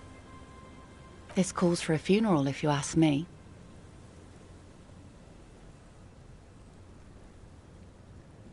Police business.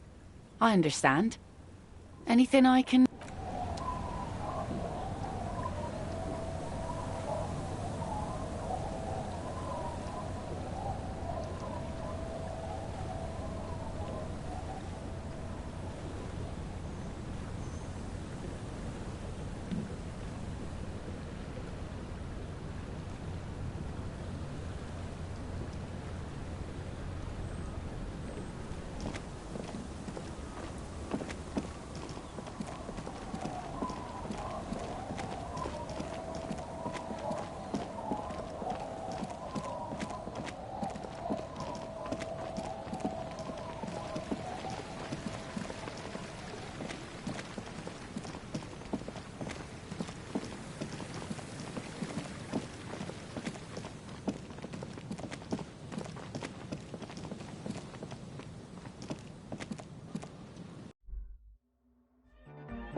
No, detective.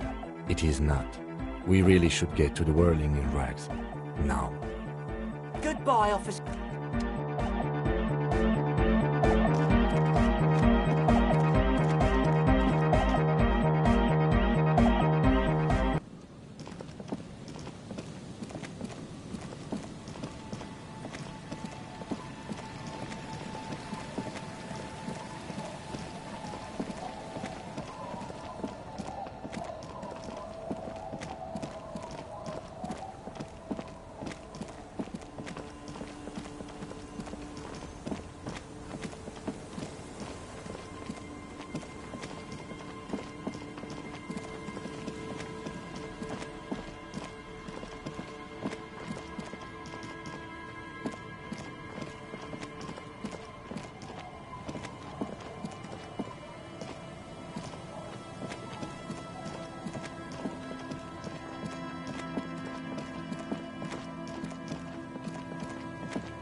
Stop.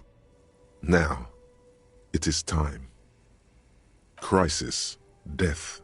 You can feel it in your blue soul. Be prepared. Make sure you have your pepper box in your hand. Then you'd better get ready. Whatever happens, I've got your back.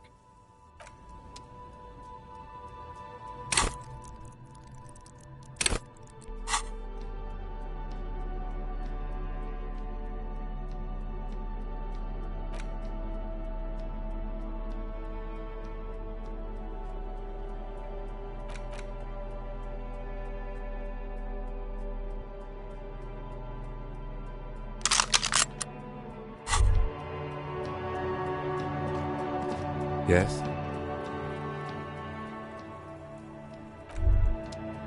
Holding the gun feels natural and satisfying. It's like an extension of your arm, the polished wooden handle almost fusing into your palm.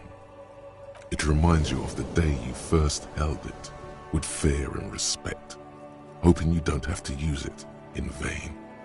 The sun was out in Jamrock. It was so long ago. A Villiers 9mm pistol, where Insulindian steel meets Revachol craftsmanship. With it thou wilt protect the fair people of thine homeland and keep the visitors at check. I'm all out of shits to give, loincloth. Welcome to the fucking reckoning. Put your damn gun down. People are gonna get hurt. We need to talk this through. All right? Shut up! You're not gonna talk yourself out of this, loincloth shit fuck. This is the mercenary at the gates. His chest rises and falls under the ceramic breastplate. His fingers reach for the butt of his sidearm. There's something very wrong with him.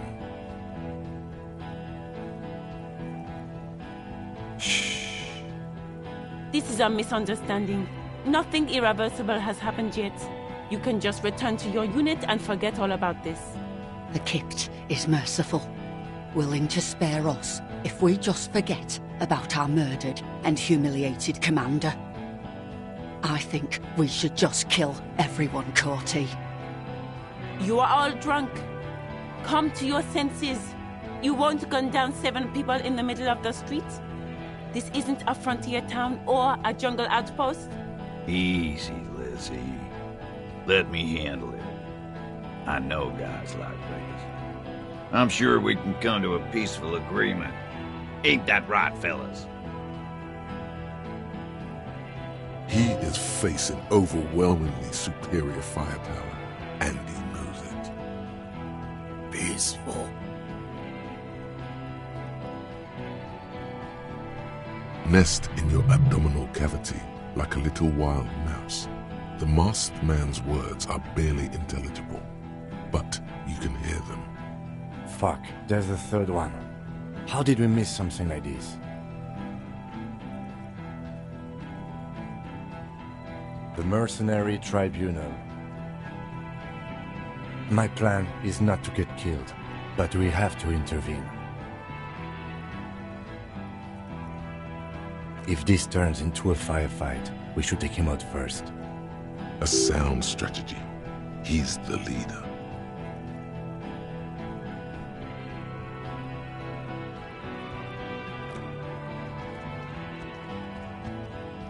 Get lost, comedian.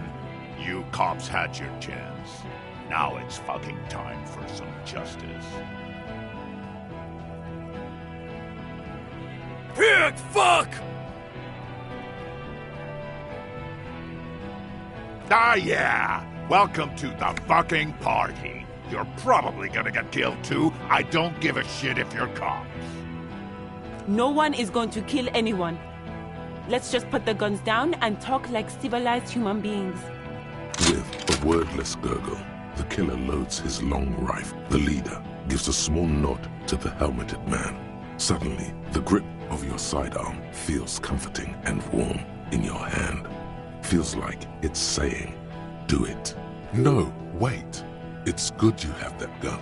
It really is. Just soften him up first. Present an argument. Rude. Rude is the killer. Rude, the killer, Owen Cloven. He doesn't talk much. All of you cunts inside out. Rip you open. Perhaps it's for the best. Him not talking too much. The gunner. The raddest. The killer. What do you think he does? There, on the rim of Owen Cloven's helmet, you count little stick figures. 19, 20, 21. About 50 little stick figures. All of them black, plus 2 little white ones in the end. These men served in Seminine, the native islanders. The 2 little white figures in the end are from when they moved to Revachol. They're recent. That's right. Plenty of kips here in Revachol, too. T, let's fucking do it. Team. Now is the time. Stop waiting. Yeah? Who did that?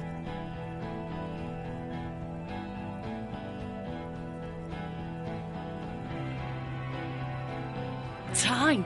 You had time to fuck around in that church, to run errands for your union chief. I saw you. Time is up, Loincloth. Give me a name. Now! How fucking convenient.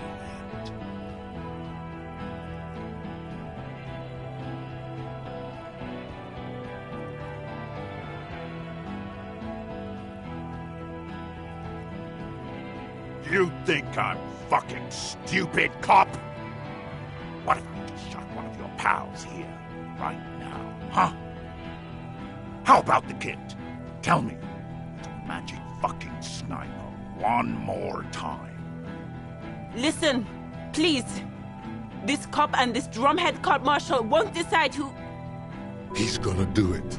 He's gonna shoot her. Your mind grinds to a halt. All you can see is the revolver in the man's armored hand, swaying, pointed at her. You move your mouth like a fish gasping for air.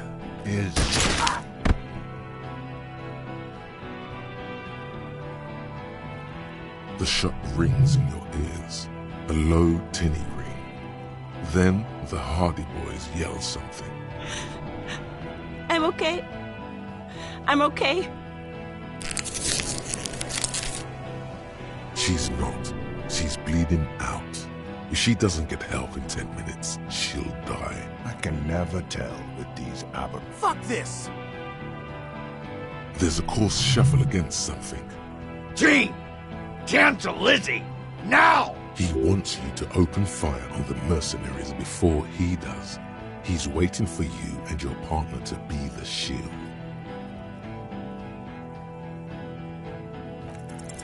International something. International law.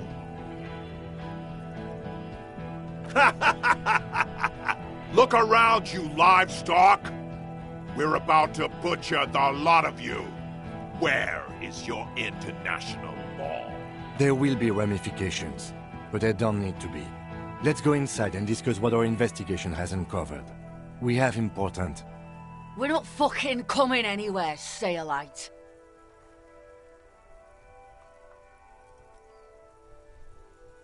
Yes. So what? Yeah? So what? You should be drunk too. It's insane how long it's been since your last drink. Get one in you right now.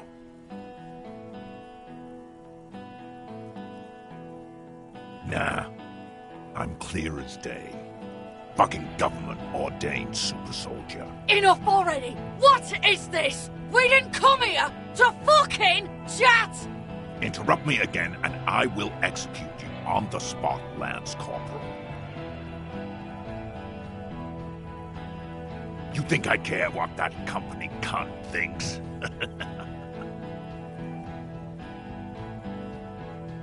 The man stares at you with bloodshot eyes, a bull ready to charge. He's not listening, but looking for an opening. She's gone, you stupid fuck! Sailed off 5 minutes ago. She doesn't give a shit about you, Silos. As you look to the bay, you see a small green sail on the horizon by the crumbling sea fort. Rowan. Stay cool! How is she? I'll be okay. She'll be gone soon, too. Company bitch is gone. Lely's gone. Fuck are we still doing in this shithole? Guys, I just get in the way.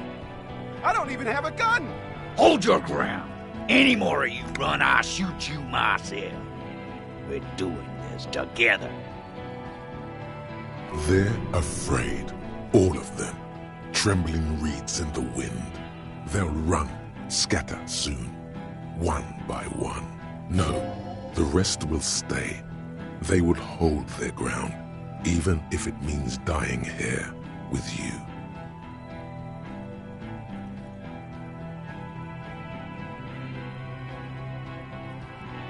Who the fuck is that?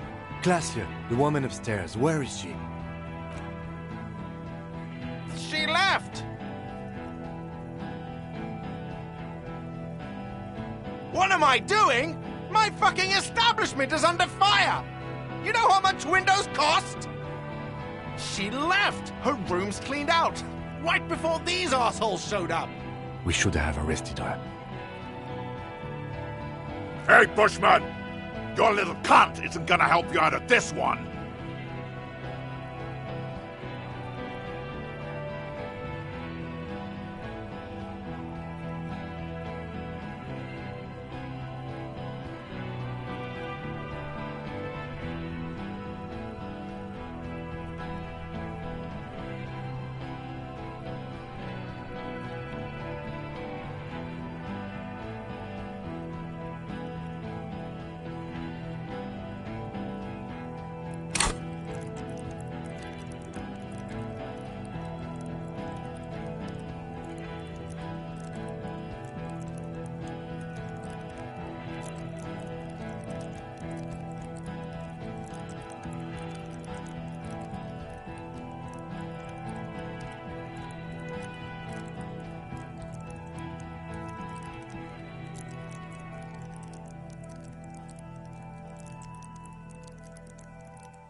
Of course, nothing bad will happen. Talk about his dead friend. He seems stable enough to take it. Don't fucking talk to me about my brother, Loincloth. Okay, yes. Immediate failure. Things are worse now. He's observing your every motion carefully. What's the matter, Loincloth? Mouthful of dick. Think I'm gonna fucking spare you? Shit, this is it. Tell him anything. Tell him you have more information.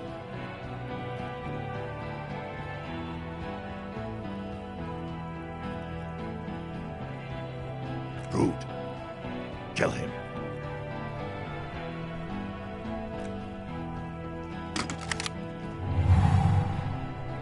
The porcelain man raises his rifle and takes aim at you. His hands are steady, and the long barrel of the rifle sways slowly. An Easter AR-FA-7, built for taking out light armored vehicles. It will devastate you.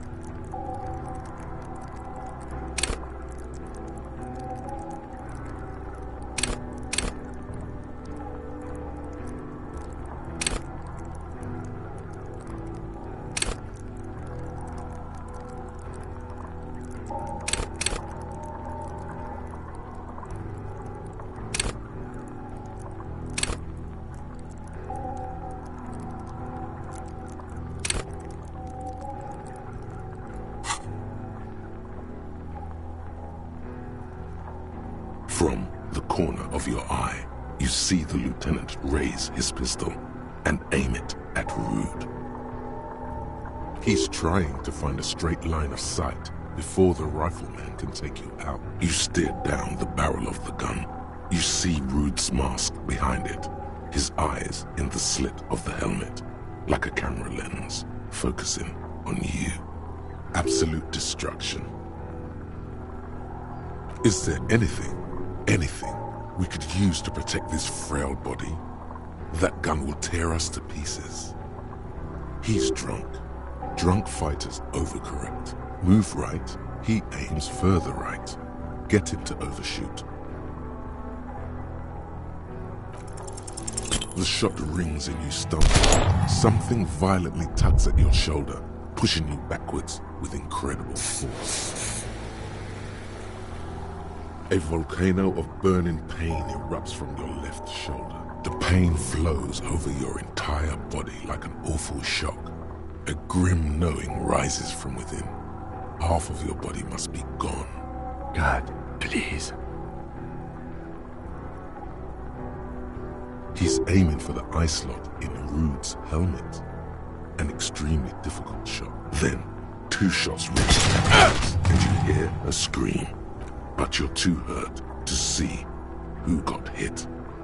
Blood gushes from the helmet's eye sockets as Rude staggers back, disoriented. The sounds coming from his helmet are not human. An unbelievable shot from the lieutenant. Glenn, dying in a puddle of blood behind you. His mangled torso has 2 gunshot wounds. Blood gushes out of them like red geysers.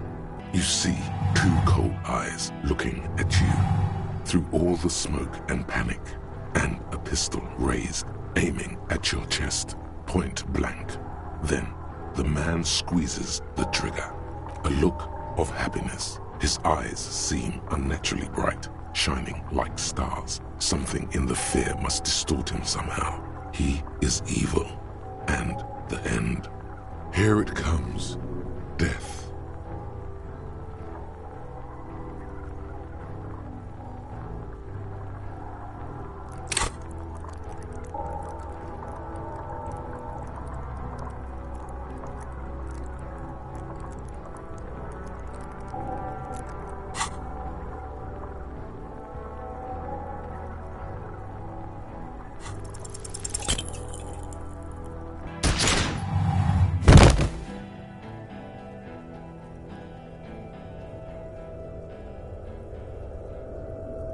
You can't.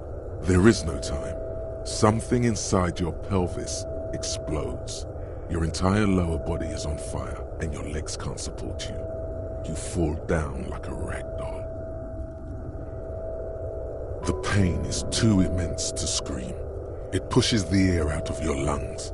Everything goes dark, a distant blur as you recede into it. The Hardy Boys are yelling. Someone is running, jumping over you. In the background you hear gunfire shatter glass, and then a man in pain. A familiar sound. It's Titus with a splat like meat. You hear bullets rip into him. His voice, still giving orders, grows fainter. A gurgle. Feels slick and warm with blood. The pain is too strong to know what has happened there. Even clutching to your consciousness takes everything you got. Most of what's down there. It's all gone. Open your eyes now. You have to see what's happening. Nothing. A persisting darkness. Dancing lights of pain. Distant shadows cast by them.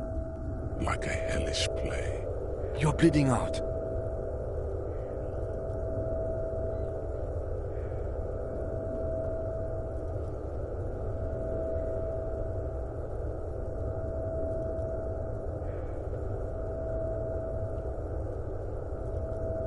Stay with me.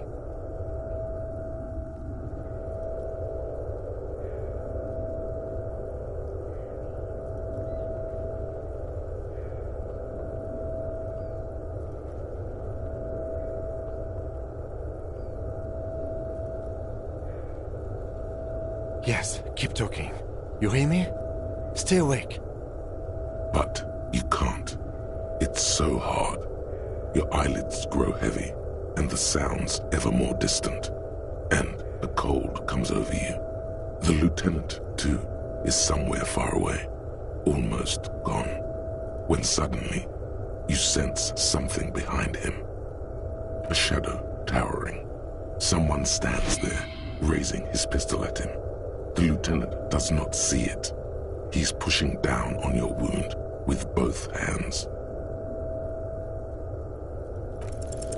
No, you say, and hand out your firearm to him. Your hand trembles and your eyes are full of fear. That's all it takes. There is no room for hesitation. The lieutenant moves like a spring unloaded. He grabs the gun from your bloody hand and fires behind him. You hear a roar of pain, a death scream. The sound disappears like someone pressed stop on the tape. The hulking figure, too, is gone. And so is Kim. And the whole world. This is death. One more door, baby. One more door. The fight? There is no fight. The fight is over. It was lost 1,000 years ago. You have laid here forever. Keep falling deeper. Take the door. He's not taking it. His body is not taking it. Oh God, no! He's not disintegrating. He's swelling up instead. Over the hours, hurting, moaning in his sleep, and rotting, and being disinfected, and smelling of drugs, and feeling saliva in his mouth, drifting in painkillers, thrashing in his wound sleep. He can't go. Not before the case is solved. There was a radio in the distance. A radio of the world. Playing sounds. Good morning, Elysium. Soon you will return to the world. You're thirsty. Reach for the glass of water by the bed. The world is still there. Sleep some more. Hours turn to days. Soon we will get up again and go through it again. Finally, we know what the infernal engine was outside. The clarion call. The engine of a Caprice Kinema. No, it was him. He is the infernal engine. Can't you see? He never stops. He only gets worse.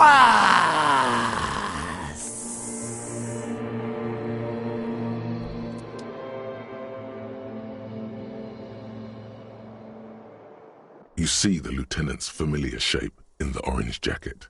It turns double, then triple, from the pain. It's nothing. You're alive. That's what matters. Sunrise, Parabellum.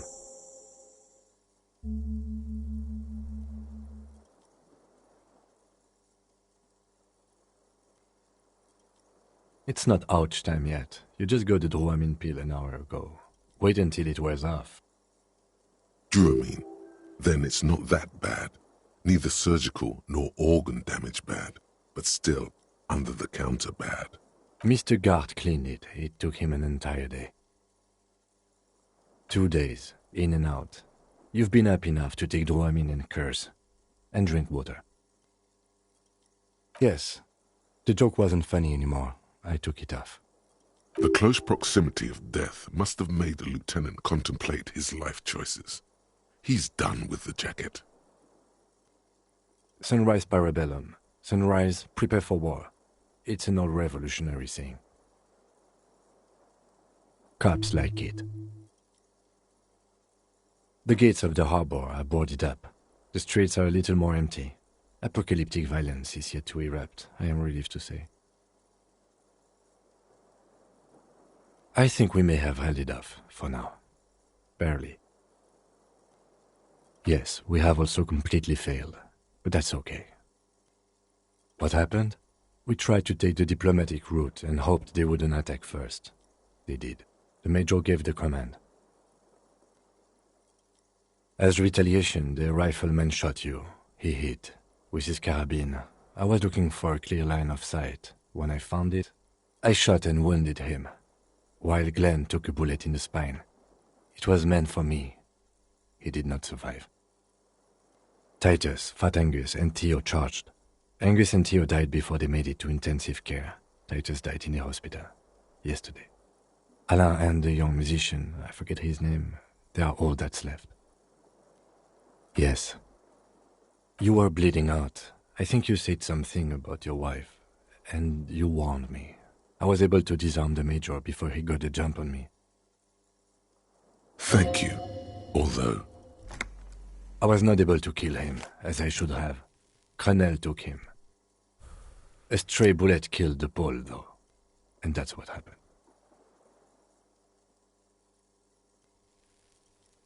Yes. This is the one. He's in a private hospital across the river. Crenel claimed him from the local butcher shop where Titus died. Turns out he's insured.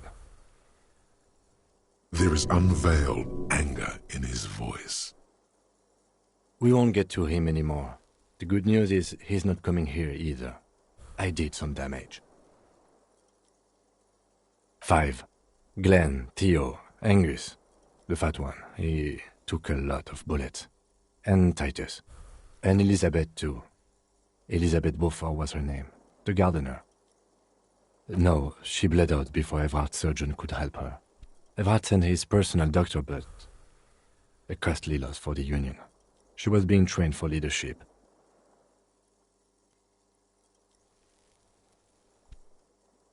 She never had a chance.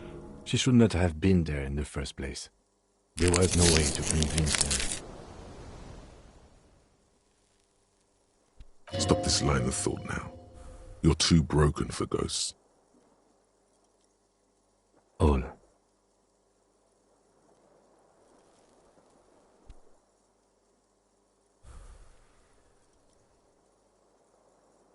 Yes, officer.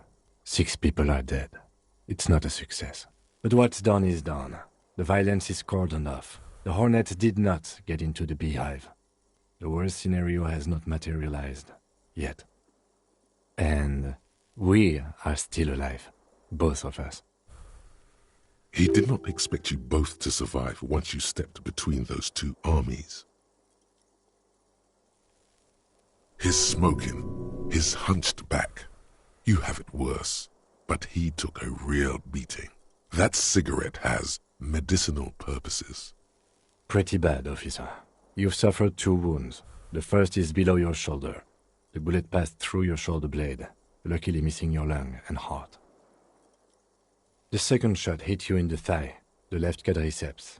No major arteries were nicked, but the bullet had to be removed. Bacterial infection was treated with mercurochrome. We will see. No. A man and a woman sit in the front seat of an armored motor carriage. The woman is driving. The man lights a cigarette. Jean Vicmer is his name. The asphalt vanishes under the wheels of the machine. Ahead, harbor cranes rise to the sky. Back to that shithole, he says.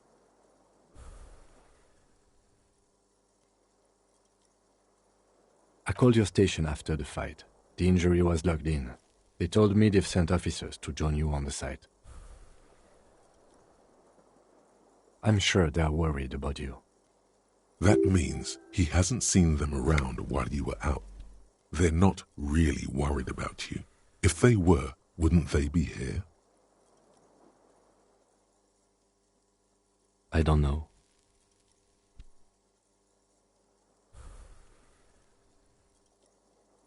I did. No need. I did.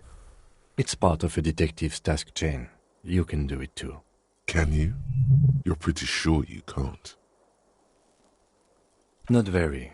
I have a concussion from the major beating me with the butt of his gun. I try to not move too much. Things would be worse if you didn't warn me. Thank you. I did not see him coming. Stupid of me.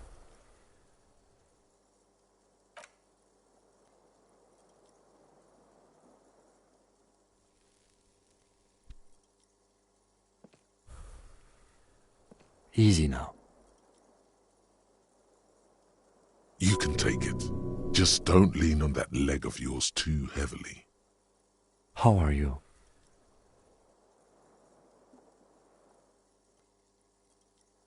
The lieutenant looks at you, teetering on your feet.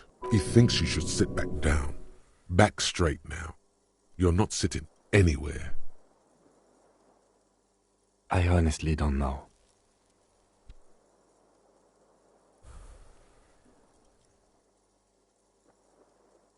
We can't talk to Everard. The harbor is in lockdown. Everyone in there is outside our grasp now. And Joyce has left too. Yes, she left yesterday morning. To meet the board of Wild Pines, or that is what I've heard. There's a pin somewhere in the machine that keeps Connell from sending in a death squad. Maybe it's her. Maybe she kept her hand. Either way, Ruby's gone, and Classio too. We really should have arrested her, you know? Guard confirmed she left 20 minutes prior to the tribunal showing up. I don't know. I think the theory you presented, it's someone else outside our circle of suspects, was right. It better be. Everyone within the circle is either dead or gone. Honestly, I think our investigation has not produced a single credible suspect.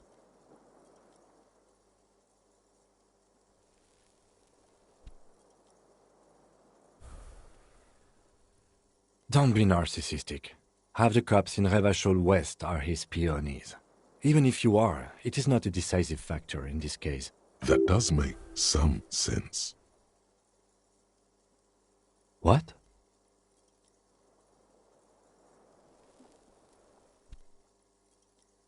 Every piece of garbage in the city is not connected to the case. You don't have to catch everything.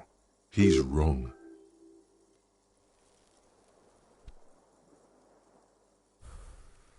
Okay. I don't know. That's been there for years. Yes.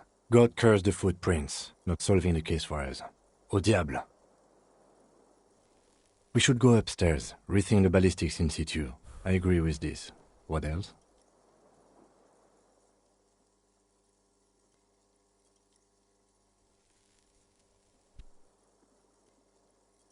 We could find thousands more if we wanted. All of Revachol is full of them.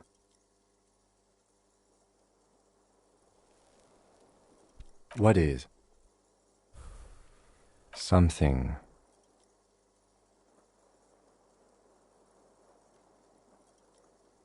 He arches his brow. The ceiling fan patiently spins overhead.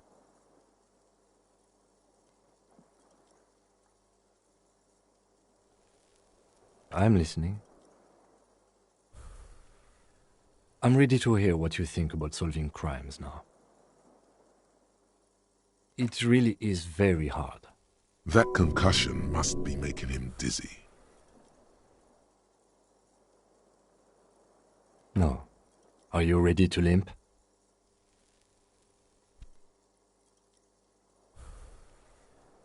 Good.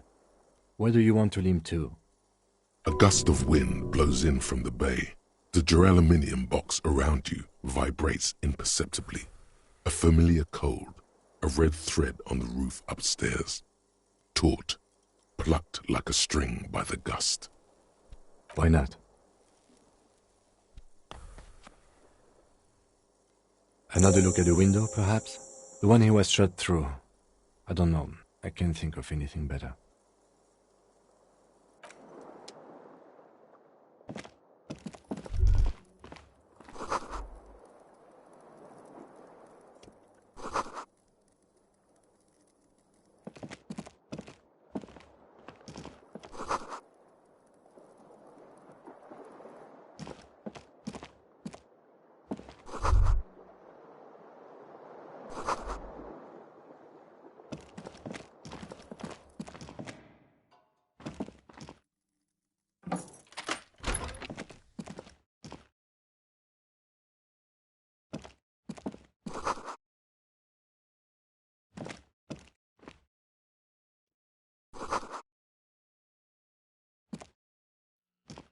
These papers bear the stamp of the RCM.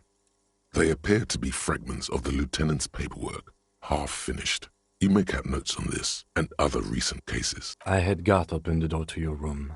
You were running a low bacterial fever the first night.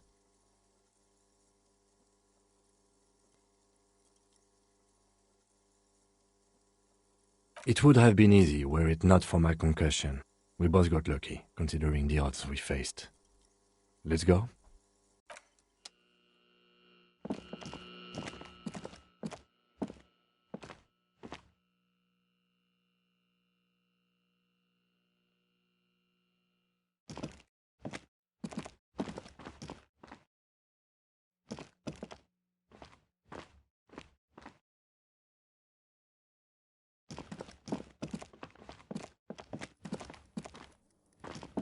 The bathroom mirror has been wiped completely clean. You see the reflection of yourself in the mirror, the expression fixed to your clean-shaven face. You're still not accustomed to it.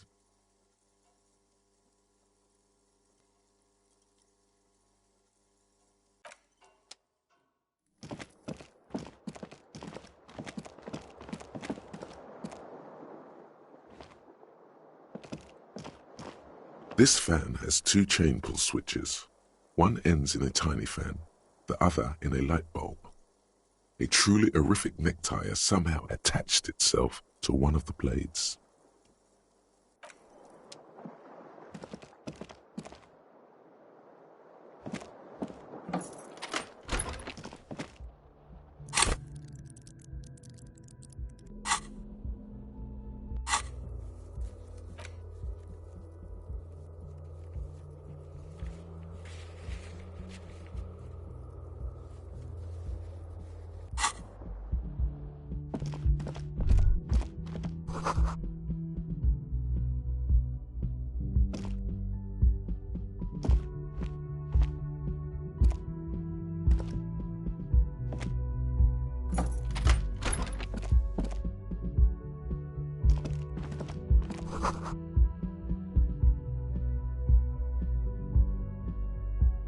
to the stack of bills, you see a note, a few lines jotted down in large, uneven handwriting, just as the writer was about to rush out the door. I'm sorry, I fucked everyone over. P.S. I didn't kill him. P.P.S. Gift upstairs. A gift? I am not drawing my gun, yet, but I don't like gifts. Just don't walk into another radio trap, okay? Relax. Not everyone is out to trap you. It's hardly surprising.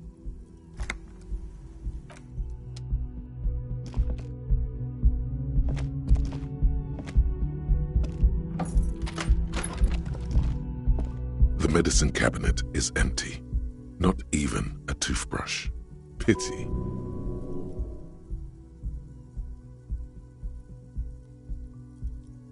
I always took you for more of a drunk than a chemical abuser, Lieutenant Hefreiter. Should we go? Mm-hmm.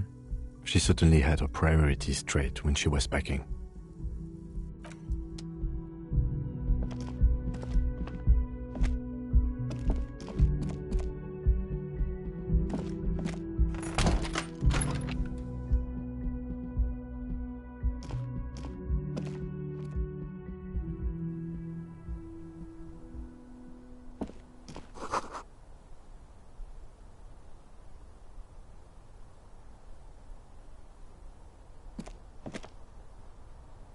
You see the same two neon-lit shapes, a man and a woman, only now a red thread bisects the room, pointing from the antenna outside to the cupboard on the wall. This is ballistics. She's left a trajectory for us. A ray of backward motion explodes from his mouth to the roof outside, A prime, to then widen into a radius of locations in Martinez, B prime, B double prime, and B triple prime. It suggests the bullet came from the extreme upper quadrant of possible angles, from a point beyond the roof, B triple prime, the island in the bay.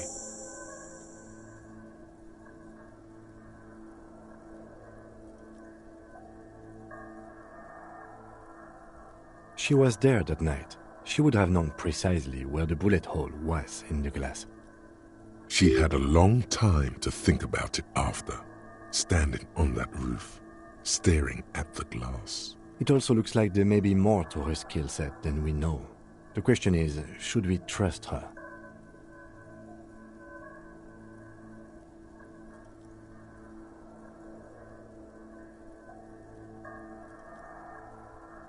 Indeed, neither do I. Unless she thinks the perpetrator was standing on the ring antenna. That is where the thread seems to point.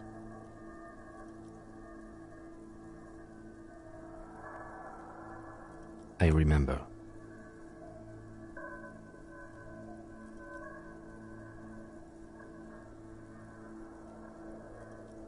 She was there that night. She had a long time to... It also looks like there may be more to her skill set than we know. The question is, indeed, neither do I. So it is. For a second he seems tired. I just haven't gotten a lot of sleep these past few days. He doesn't really believe this will yield anything.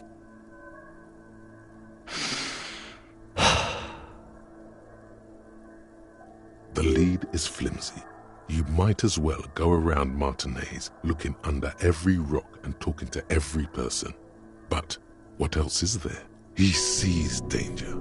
Another trap, perhaps. He must be cautious for a reason. This man has decades of experience. There, across the grey water, amidst crumbling concrete, a birch tree, and the half-sunken ruins of a flak tower. Not a lot, no. No, I just don't want to walk into another embarrassment. I am a creature of pride, you see. I'm afraid of becoming a joke. It's not something he's proud of, but that's the way it is.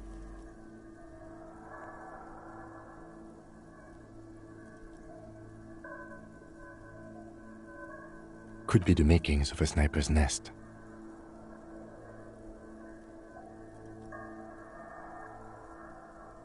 Of course. I mean... How do we get there? Joyce Messier had her sloop, but she's gone. Yes, but it'll take them days to give it to us. We could ask around in the fishing village.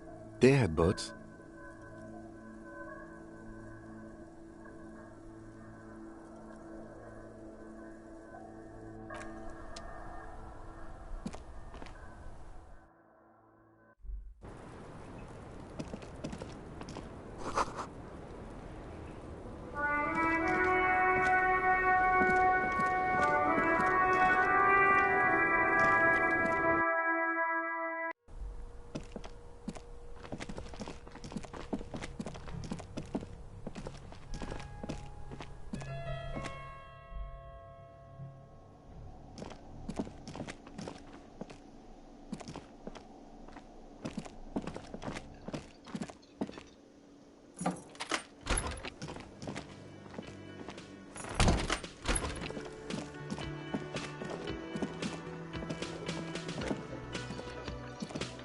Oh, you're up. It's good to see you back on your feet. Did you like your room? I cleaned it for you. You're welcome. I thought it would be nice for you to wake up in a clean place after you, let's be fair, defended this establishment and its clientele from gunfire. Defended may be putting it a bit generously, though. I had a great view of you doing nothing to stop those psychopaths. Then I crawled inside. Bullets started flying. Anyway, I wish you a quick recovery. Also, you and your partner are staying here free now. This establishment supports cops. The stay is free, the drinks are not. It just felt I needed to specify that. Oh, you know, people don't tend to stick around after shootouts. Turns out they're not good for business. I don't remember everyone who comes here, and many people wear sunglasses inside lately. Must be a fad. Yeah, I was, yeah. That's because I'm a bad ass.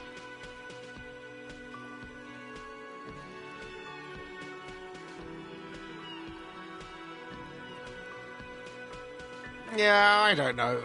Clients were panicking. And also, I guess I sort of found out that I don't give a shit if I die. No problem. They'll come back. They always do.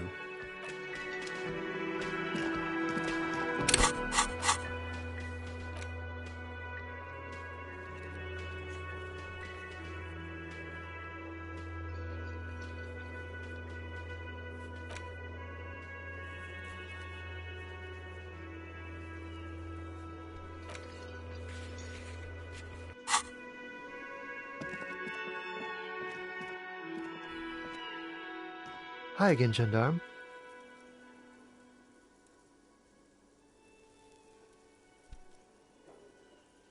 Bye-bye, gendarme.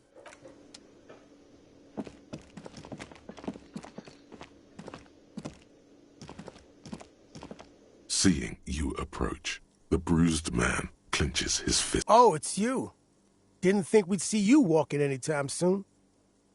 Elaine, look. It's the cowardly cop. Huh? What? He's very, very drunk. Our condolences for your losses. Does he look like he's okay? He does not. His unshaven face is almost grey, and he reeks of piss, sweat, and booze. While still alive, he has abandoned his own body to decomposition. He wasn't. That's the thing. Titus, Theo, Dennis, Angie, they're all gone. But he got away without a scratch. There's nothing left. Nothing. He has lost the will to live.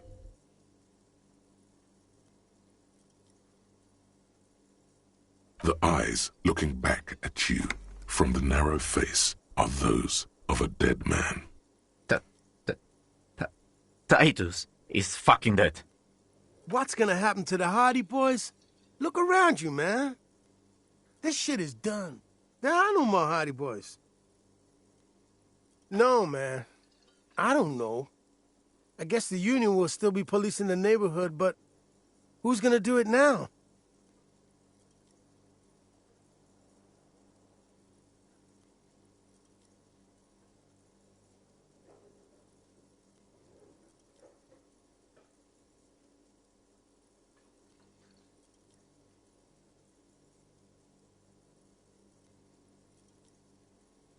Elaine, he won't be leading anything.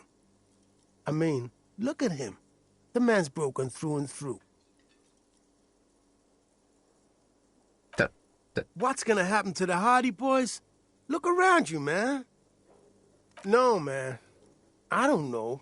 Tiberius, he don't want to get mixed up in our shit. Titus has been buttering him for years, on account of all this being fun as fuck. But he's got his window fitting business, a wife with 2 kids, and a 3rd one on the way. No way he's gonna leave all that. What's gonna... No, man. I don't know. I guess the Union will still be policing the neighborhood, but who's gonna do it now? Me? No, man. I'm not a leader. You know, Titus only recruited me because I play the guitar. Said the team could use the morale boost.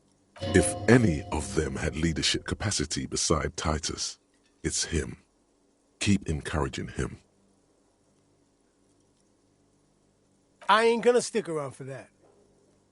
I only stayed because of Titus. There was a man born to lead. What's gonna happen to the Hardy Boys? Look around you, man. No, man. I don't know. I guess that wouldn't be funny, even if we weren't surrounded by the ghosts of our fallen friends. Damn songbird of misery, that one. And do you have any information on this songbird of misery? God said she took off sometime before the firefight. That's all. Trying to remember if there was anything... Oh, yeah. He said she seemed to be in a real hurry. Yeah, you too. Both of you. We shouldn't have fucked with you like we did. You got between us and a lot of bullets in that fight. Matinees owes you one. That's kind of you to say. Take care of your friend, okay? I will. You take care of yours. A sharp pain shoots up your side and into your stomach. You must not look too good. Luckily, it passes.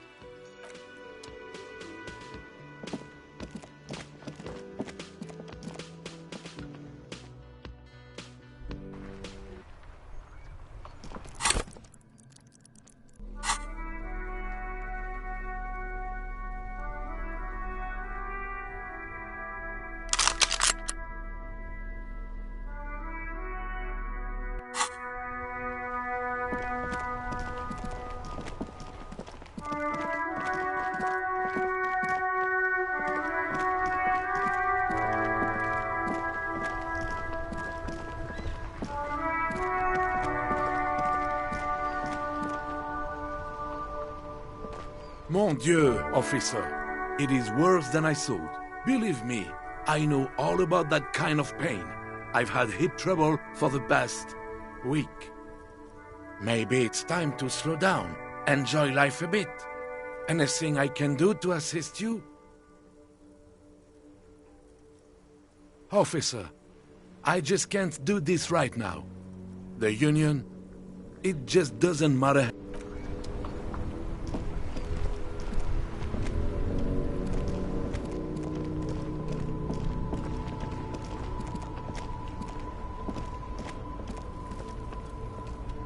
My man, you're alive. Almost. Kind of. Sort of alive. Man, what a day. I missed out on most of the action, but I heard it was quite the encounter. Had a strong sense of finality to it. So what's next? You guys heading back to Jamrock now? Talk is local Union muscle were behind it all.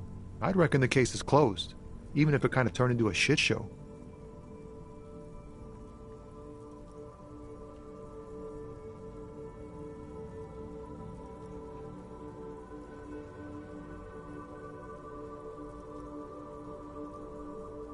Good luck with that, my man. Ain't easy being you. But hey, you're still breathing, right?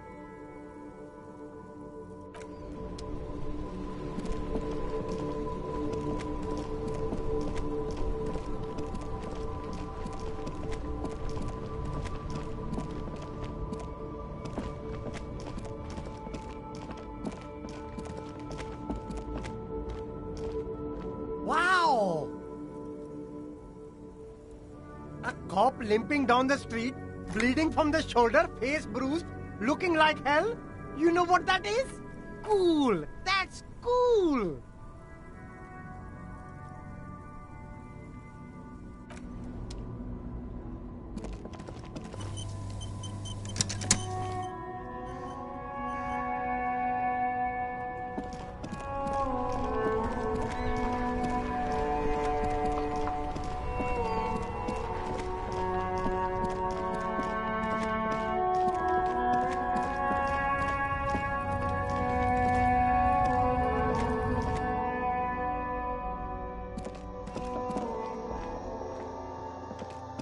A small cabinet on the wall is filled with various medicine bottles, nasal sprays, and blister packs. They all bear the Saint Baptiste Pharmaceutics logo. Okay, here.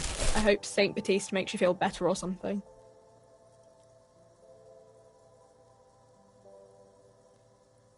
Okay, here.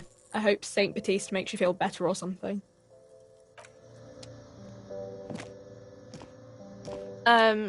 Is this about the questions again? Because...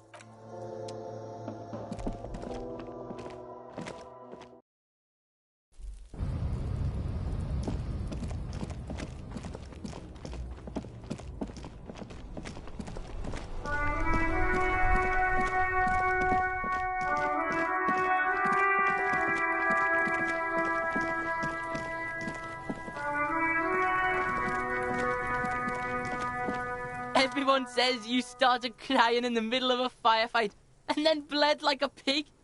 I guess that was cool.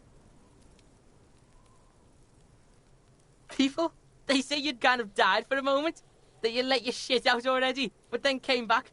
So I guess that's what's cool now. Just don't think because you got half your dick shot off and you're an invalid now, Kuno's gonna treat you different. Kuno doesn't reward weakness. It's business as usual with Kuno. Kuno's cold like that. Feels good for some reason.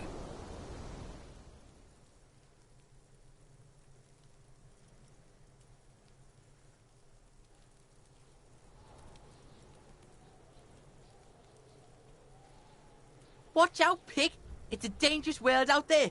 But Kuno's got his eyes on you. Who knows?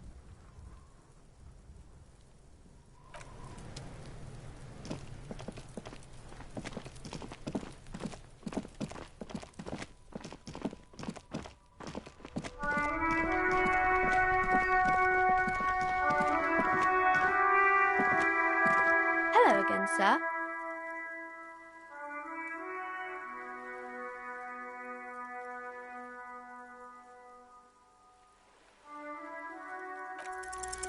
You fail to deduce anything substantial. She waits intently.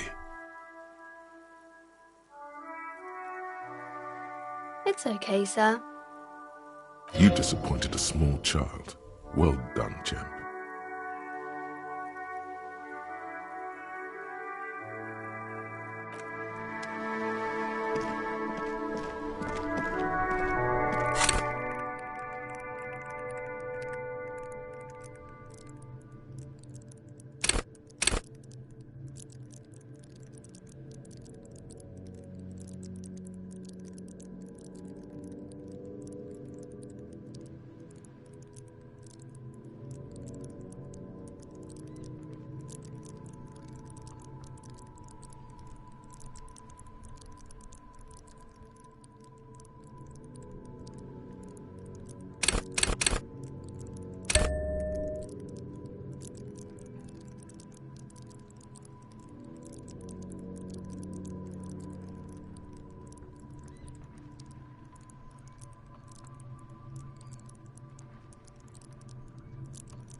Give me a moment.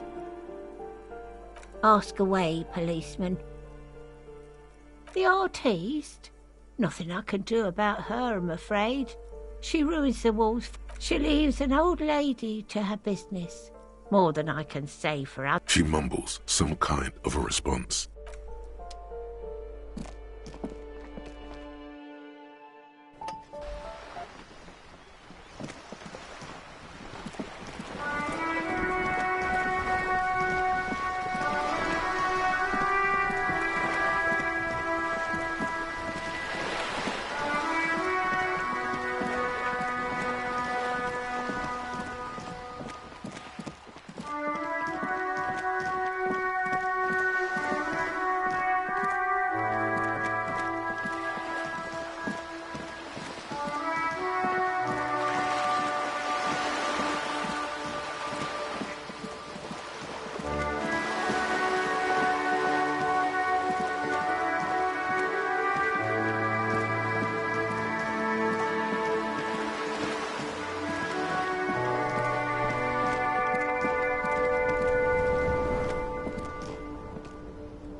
I see you were wounded in the recent altercation.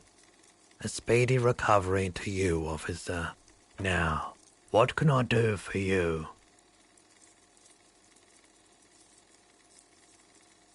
I doubt it, but I can try and answer any question. The pawnbroker's gaze is already fixed on the...